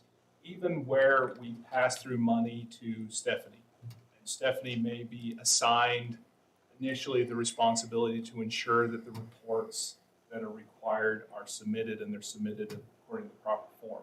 Still needs to be somebody within the county that makes sure that happens because this is our contract. We are accepting the risk and the liability for if and when that doesn't happen. So I'm sure Stephanie can do the work and she'll get it done on time, but it really makes sense to have somebody within the county just to facilitate that and make sure that each one of these steps is getting taken care of and done in a timely fashion. So we're meeting all of the benchmarks that are required. Would that be that employee that we would be hiring? Yeah, and the challenge that we have is that we don't have a forestry department. We don't have anybody internally that might not fit right into. So in the interim, we need to have a plan for who that's going to be so they can come back and report to the board and say, we filed the quarterly report, that got done on time, here's a copy of it, any questions you have. That's one thing that I would strongly recommend Well, and then you have in place before you sign this. And is familiar with the SAM system, Right. which is a lot of paperwork. Now, I know, Brian, you talked at one time about there's a lot of things you guys can help with. You're going to keep us out of trouble, so to speak, on a lot of that. I mean, Patrick. And we probably will need some help. So is that still an option? Is that still open? I mean, there's things that we're going to have to learn just for the books. That's going to be a challenge. But But person X from the county needs to sit down with Patrick and say, okay, teach me how to do this so it gets done right and we get it done. Let's think that through a bit. So right now, the grant writer is already writing the grants for Stephanie. That's in the clerk's division. But the clerk's division doesn't have a forester. So I've always thought that this would be under Larry's bucket in the recreation division. Not Okay, Larry, necessarily. put your other yeah, hat on.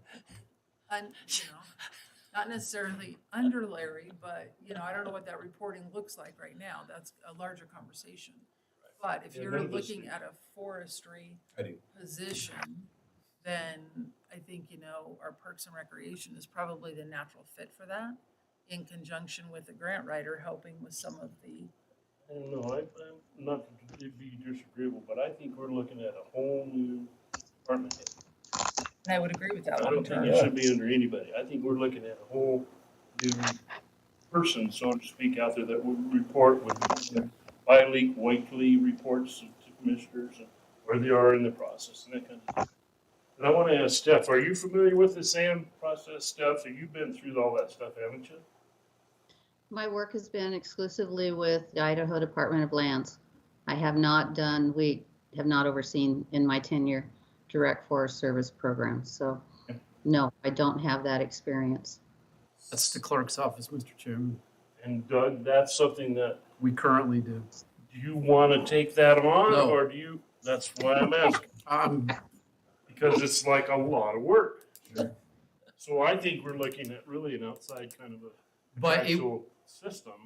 But it's a training. we have an mechanism. existing SAM's identification. So that's not something that has to be recreated.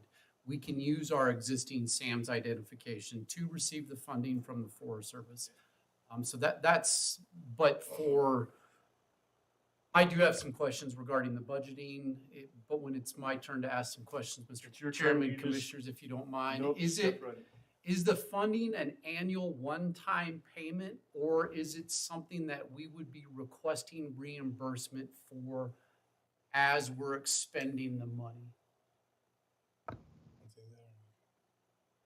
You can start. I'll fill in.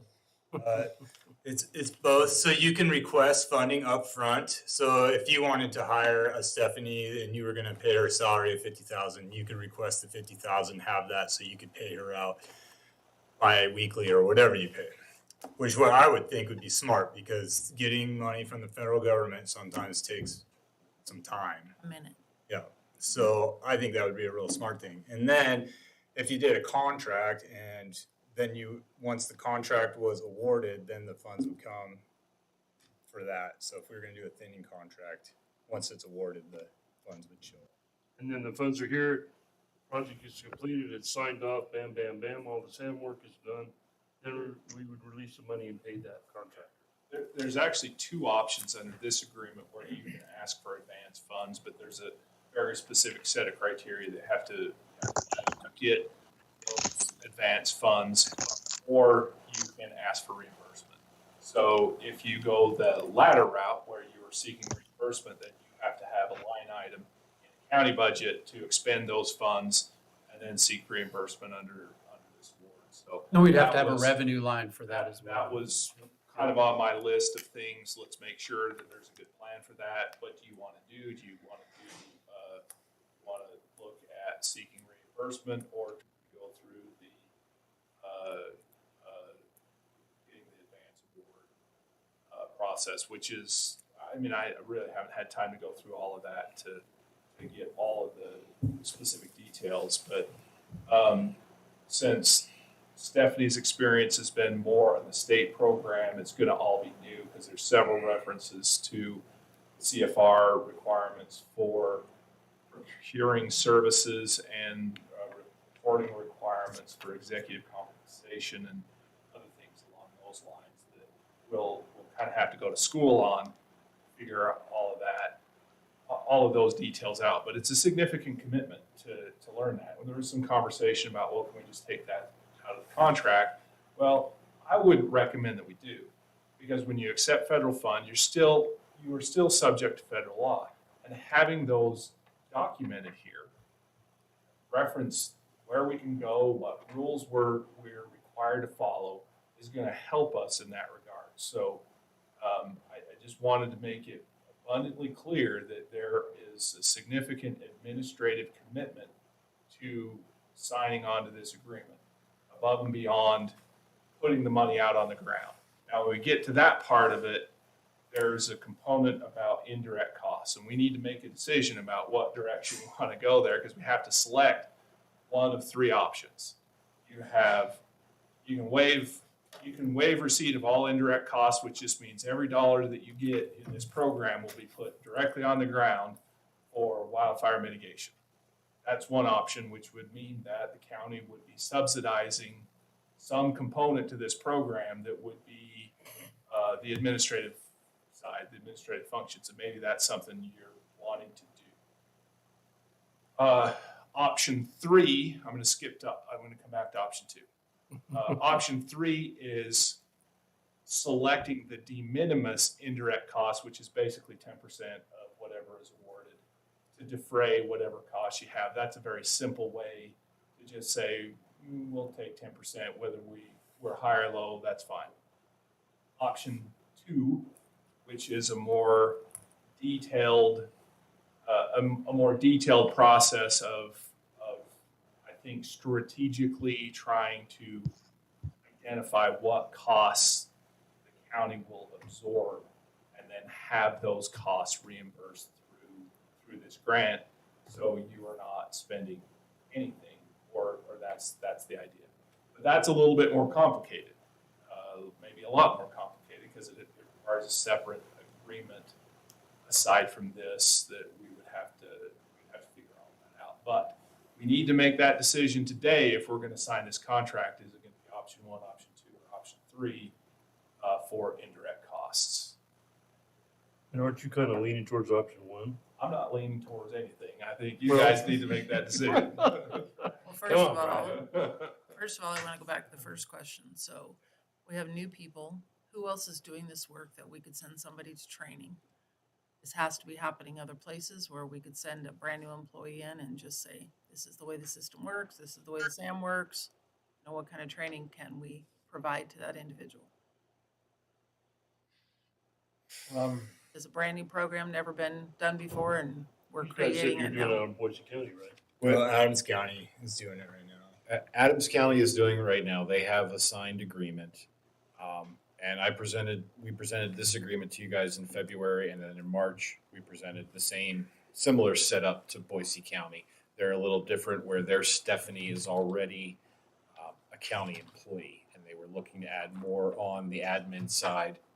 But as far as the SAM stuff is going, we can get you in contact with other people that have experience. There has to be somebody within the organization that we can. Yeah, if at any time something comes up, you can call me directly or Patrick directly. And if we can't figure it out, we will chase it down. I mean, we want to see this succeed. Ryan, the Boise County employee, you said was already in place, so she's a natural resource person for Boise County? Yeah, her title is county forester, but she's not actually a forester. And she has all the certifications for wildfire mitigation specialist. And so she takes on the grants, much of what Stephanie does for Boise County as a county employee. But I think I mentioned previously, through the outreach process, and of course the number of different landowners and the smaller tracts, she's got like $2.1 million in shelf projects that she doesn't have the capacity to get to or apply to grants for. And so they're using the money to add an admin person first, see how that expands, and then add another wildfire mitigation specialist in year 2 Well, the or 3. grant's covering that specialist. Mhm. Not her salary, but But the new one, the new hire, the admin person, that's the direction they're currently leaning towards.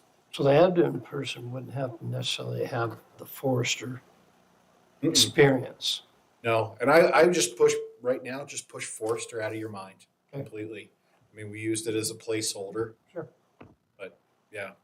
In my head, that admin person can do tasks that I'm kind of pointing out here in this contract. And the purpose of that position would be to make sure that these quarterly reports are done, that we have all, I mean, we're meeting all the benchmarks in this. Because I think that part, you know, we get, we spend a lot of time talking about all the great things we can do out there on the ground. And definitely, I think, much needed, and this kind of collaboration is great. And it seems like you can really maximize the dollars that are spent by working directly with the state and the service on acreages. But if we neglect the administrative side of it, the risk to the county is you're going to have to refund monies that are awarded through the grant. That's what I'm trying to prevent from happening. You just need the right person. Yeah. And then So on really the other reports are three, just a one pager, so they're pretty straightforward. The SAM's report is, or the quarterly report? Quarterly reports, yep. I taught Paul Wagner out of SIPA. We sat down for an hour and we went through them. It's a one-page deal. And I guess that in the interest of time, the only thing other than what I've already said that jumped out to me on the document that I have in front of me was the indices A, B, and C haven't been completed yet. So that's the statement of work, the financial plan, and I think well, there is a map on it. So maybe it's just appendix A and appendix B that we do need to have a statement of work and a financial plan completed for this packet to be done. So. If Stephanie's willing and has the time, I can sit down with her and in under an hour, we can put together the statement of work based off of the draft we proposed. So back to, I guess, so the indirect three, the question is, costs. yeah, the indirect costs. Can this be changed in the future? I mean, we're signing onto this contract. Does it have to remain the same for 5 years? So if we do the 10%, which is to me probably the easiest way to go, and we find that all of a sudden that doesn't cover it, can we change it next year? Yes. Okay, so we're not, that's not a stagnant box then. Well, I appreciate the flexibility there because I think, honestly, I think we're gonna need some money up front to help Steph and maybe John Lilyhawk to help put this together. And then I'm looking at your timeline, which I really like. It's on page 5 of it. Valley County will advertise on June 1st.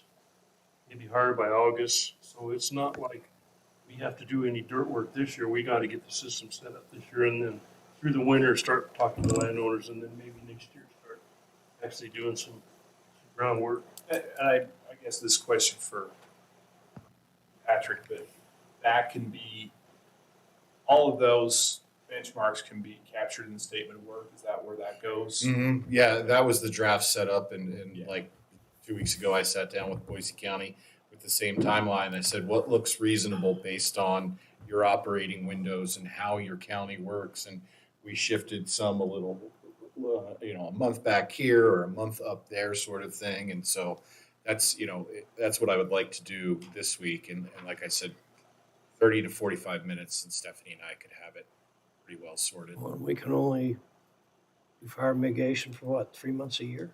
This might take eons. But we're This year it we're might gonna be make 6 it the weeks. best 3 months, the most productive 3 months.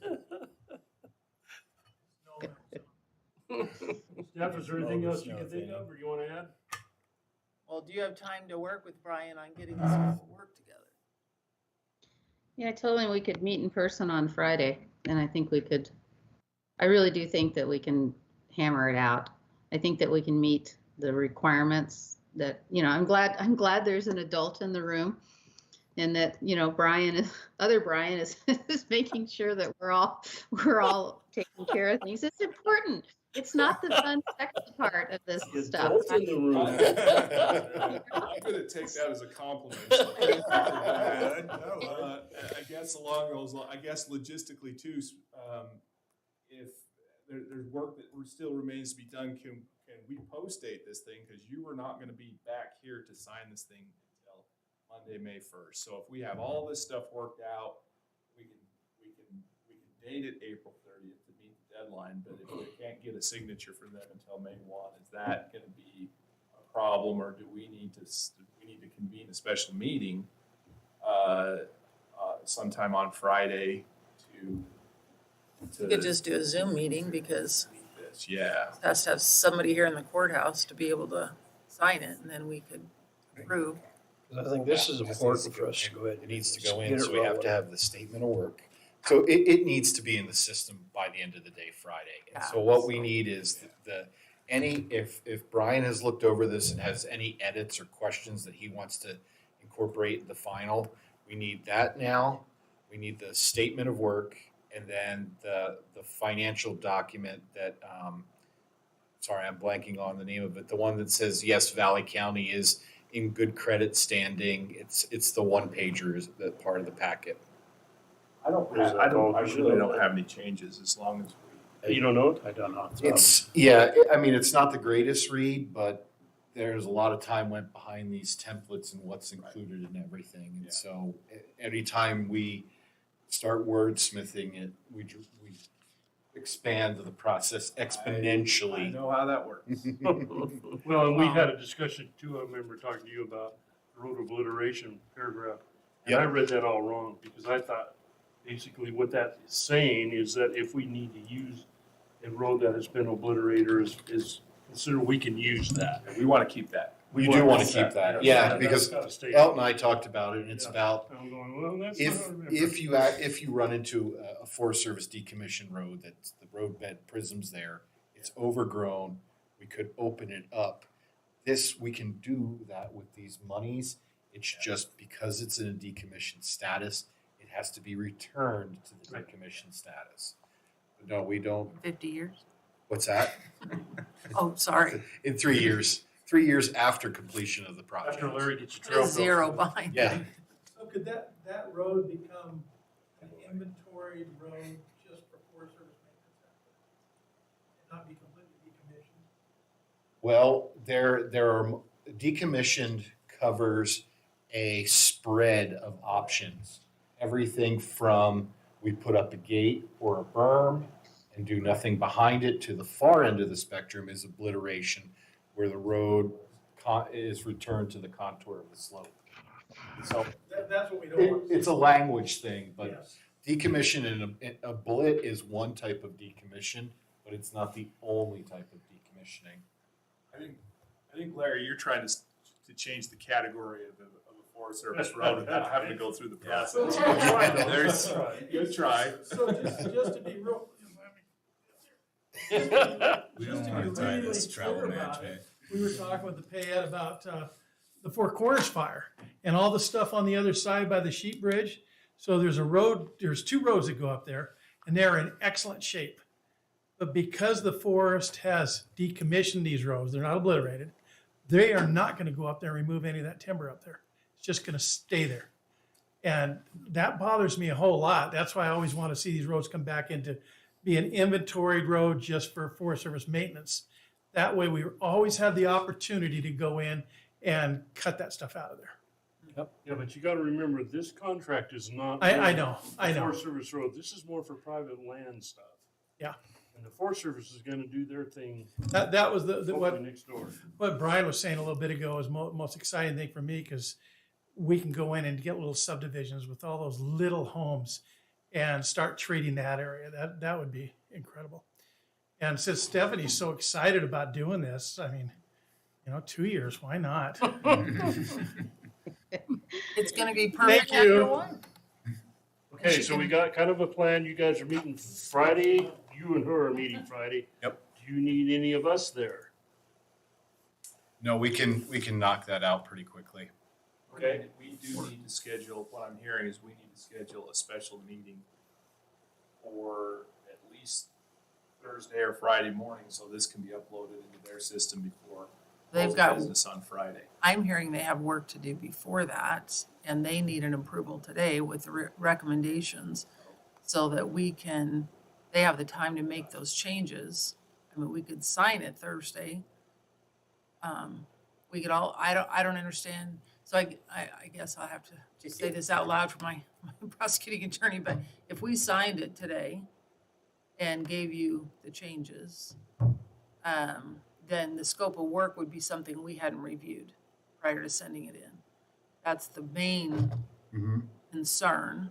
But right now, we trust Steph to go out and write all those grants. I mean, she's the one that knows what she's doing. We really can't sign it today because there are a couple revisions in there, I think. But And I don't, This is still a draft because it still has each of those 3 paragraphs for indirect costs. We'll have to delete the 2 that you don't select. So it's not, I don't know. I just hear that. I wish we weren't rushed. This kind of scares me. I wish we could take a little more time. Is there any way we can conceptually agree to this and then work out the details after the 30th? yes, yes, Patrick. yes, we are. Because we don't need a signature. We need a commitment from you Right. to be, and some of this information, so we can put it in the system. Our folks work their magic, and in 3 to 5 weeks, they're gonna kick out a document back to us, Got and we'll it. come back, do a final review, and have you guys sign it, Okay. and then make it official. But in order, they've set these cutoffs for us because, you know, they don't want to get into an agreement too late in the year when you can't spend any money that year. So they tell us by the 30th, you have to have these documents submitted, and then they process them, and then they'll come back for signature. So what I need is that information, any edits you want to make to that document, the statement of work, and then your that financial disclosure from the county. It When do says- you need the 3, probably with the indirect cost rate, our choice there? By Friday. By Friday? And like I said, you can pick 10% now, and that's probably a pretty smart idea. And then if in a year from now or 2 years from now, you decide to go and waive it, then we'll go and put a contract modification in and waive it. That would I be guess my request. concern about doing the 10% is if it's gonna be enough, if we're gonna hire Steph to do this work, she needs reimbursement for that work. And so I don't Well, that's know. that's That's it. That can part be of in the the grant. statement of work. That's different from. Oh, okay. Yes, okay, because the statement of okay. work will be, you know, a combination of contractor and new employee. That 10% is That's just rent. your admin costs for processing the paperwork. The other people within the county that are having to deal with that. Right. Yes, we'd be funding Stephanie and the new position. I know we're out of time, but Pat, I wanted to ask you your thoughts on this. This is our HR person. It seems to me like we have someone in Steph that is more administrative. Are we feeling like, do we need someone that's more on the ground, or do we need to find somebody that can do the administrative part? I don't have enough information at this point to say, because what I almost heard was 2 different type of people. I mean, the person that's out, you know, doing the legwork, and then somebody that's doing administrative. They're 2 different skills, and we're very fortunate to have Steph who has both of those skills and enjoys doing both, but it doesn't always work that way. So I would love to see the job description from Idaho County or Boise County. Boise County. Well, I'd like to see Patrick's. Or The Adams. fuel tech. Yeah, Yeah. and or the, Adams you County, know, because they have also a program over there, well, so. They actually have It's- a contractor, so it's a hired company to do all that.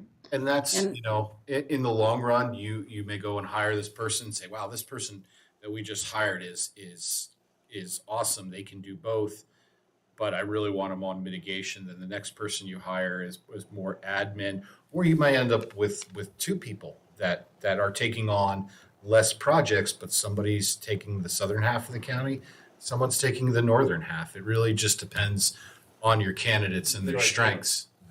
Yeah. Doug, is Kenzie full-time? Yes. Steph, anything else?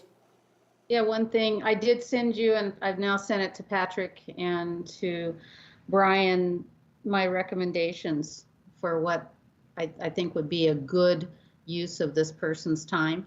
And so we probably should share it with Pat and with other Brian.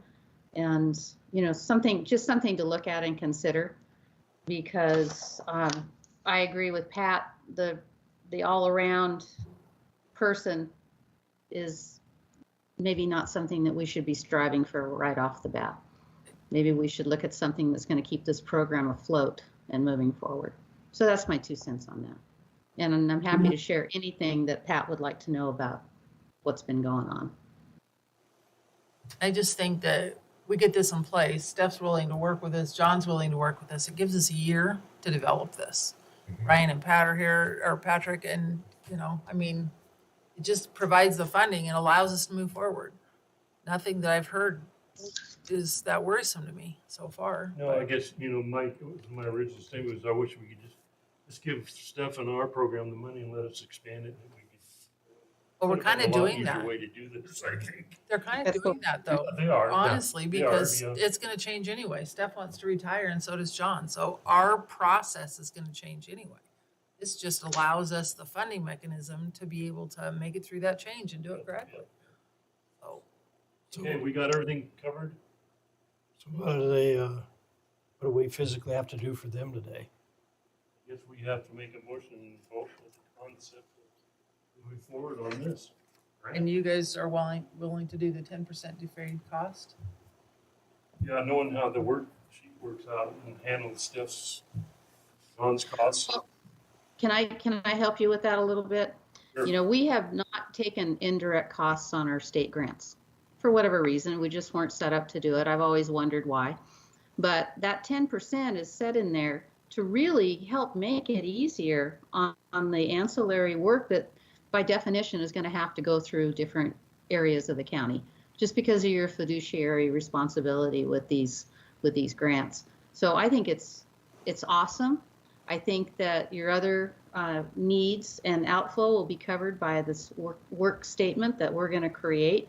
So I think you're in good shape with that. I think that you'll find that that's going to cover a lot of the evils that go along with having a government grant to manage, just the reality to it, right?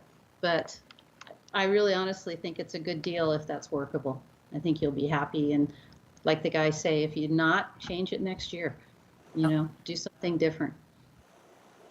No, I was trying to figure out a way we could get an increase in commissioner's salary out of this. But You could become a forester and go out and hang ribbons. no. Yeah. That pays really well. It's the magic contract. We get pay raises and road changes. More snow. More stuff. Okay, so what's your feeling? I would, Mr. Chairman, I would move that we approve the Good Neighbor Authority agreements with the paragraph on administrative fees that we select the 10% for defrayed cost. And that we move forward with creating a sustainable wildfire management program with a county employee. All good? Second. Seconded it? Is that a second? I'm trying to write this down so I don't forget. Okay. Well, that is choice number 3, right? Yes. We need to have a meeting on Friday, is that correct?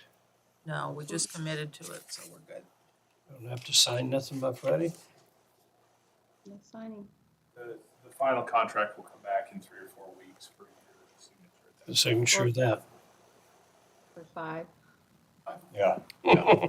5. Then we got a motion and a second. All in favor, please say aye. Aye.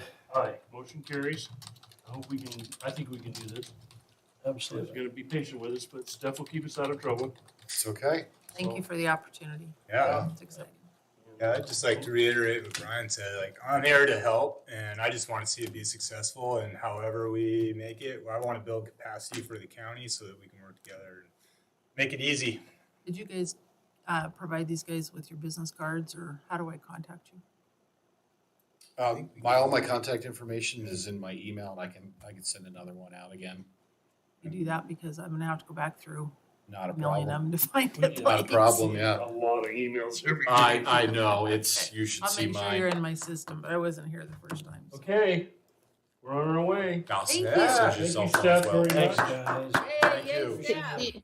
Yeah, see you on Monday. Okay. Backward, forward. All right, good. All right. Good news. Thank you, commissioners. Thank you. Wait, you guys didn't bring champagne. I hope you didn't think I was fussing too much about our money going back to Washington. Oh, no. I like to see what in Idaho stay in Idaho. You know what, I think that's more of the exception. Most of the money gets fought for tooth and nail from the forest, so I know I'm one of them that's always trying to get that money whenever it's up for grabs. Yeah, yeah. Good for you.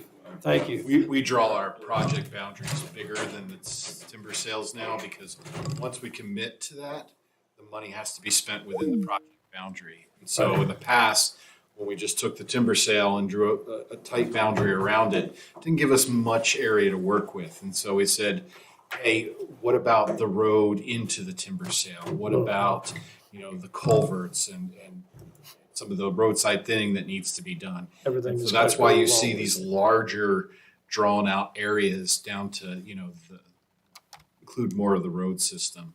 And so we can keep that money in the area. Well, you remember when Appreciate we that. first came on with the stewardship, it had to stay on that particular timber sale ground. And it's like, they couldn't spend it all. And they had all this money sitting around. So then they came out and said, no, we're going to be able to use that anywhere. And that really changed that whole concept and made it a lot better.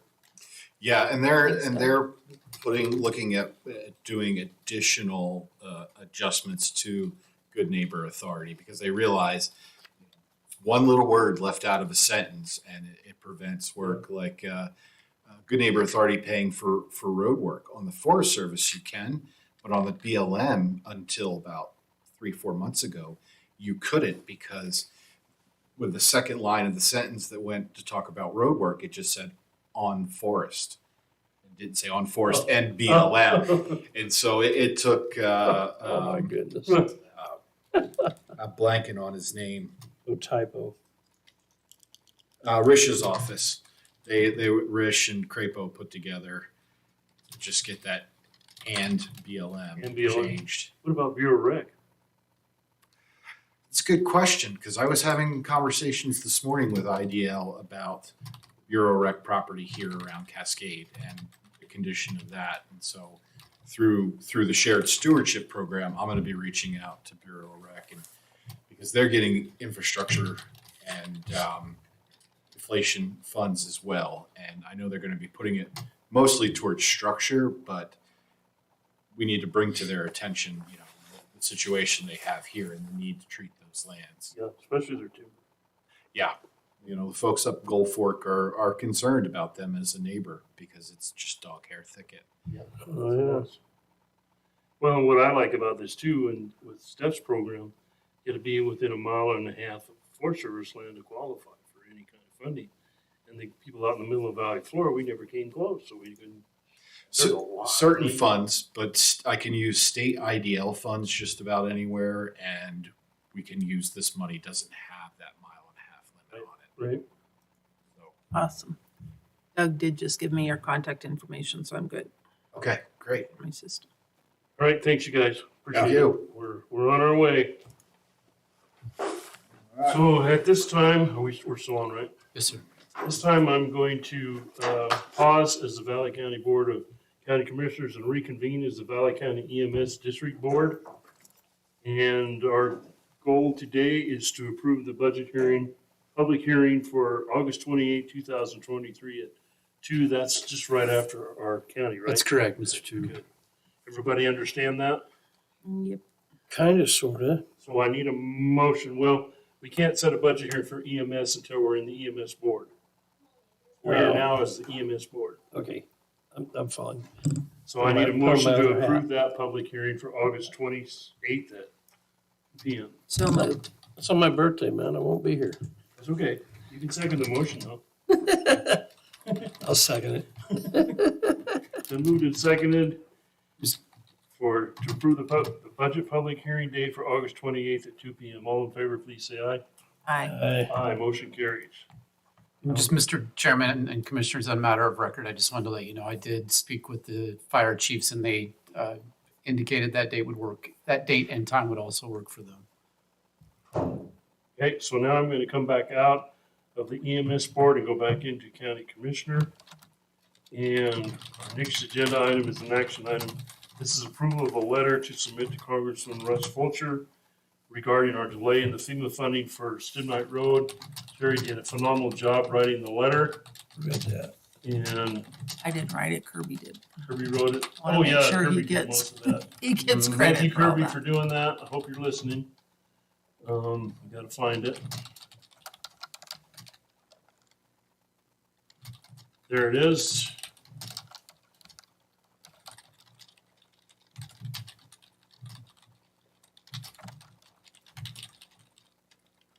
And he did this on the 19th. Have everybody had a chance to read the letter and look at it? Mhm. I think he's done a great job, explained it very well. And what we are going to do is, if we approve this, we'll print it out on county letterhead. And then we've got to figure out a way to get it to Paul Hefner to sign as the chairman of the road advisory committee. And then that will be sent off to Congressman Fulcher and I think also Congressman Rich.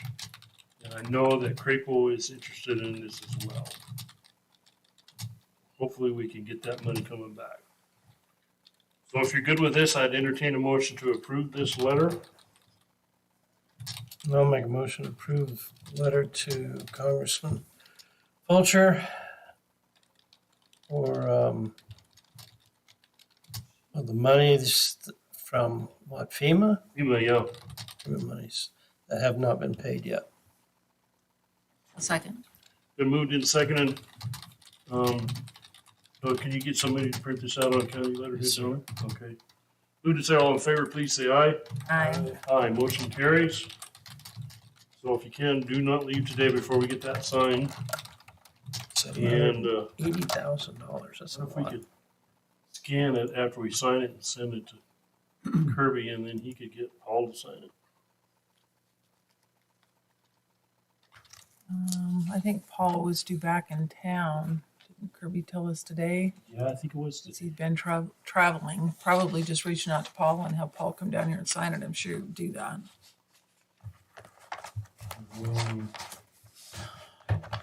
Just send a email.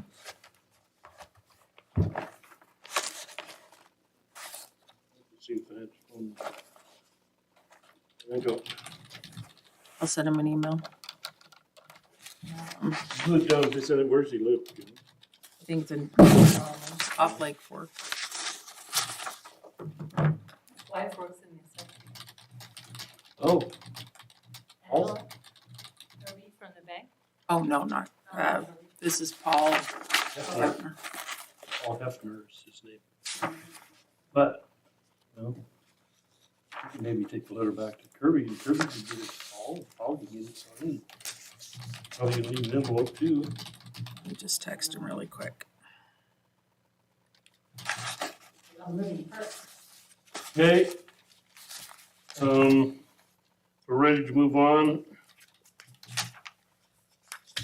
I think this is our last agenda item for the day.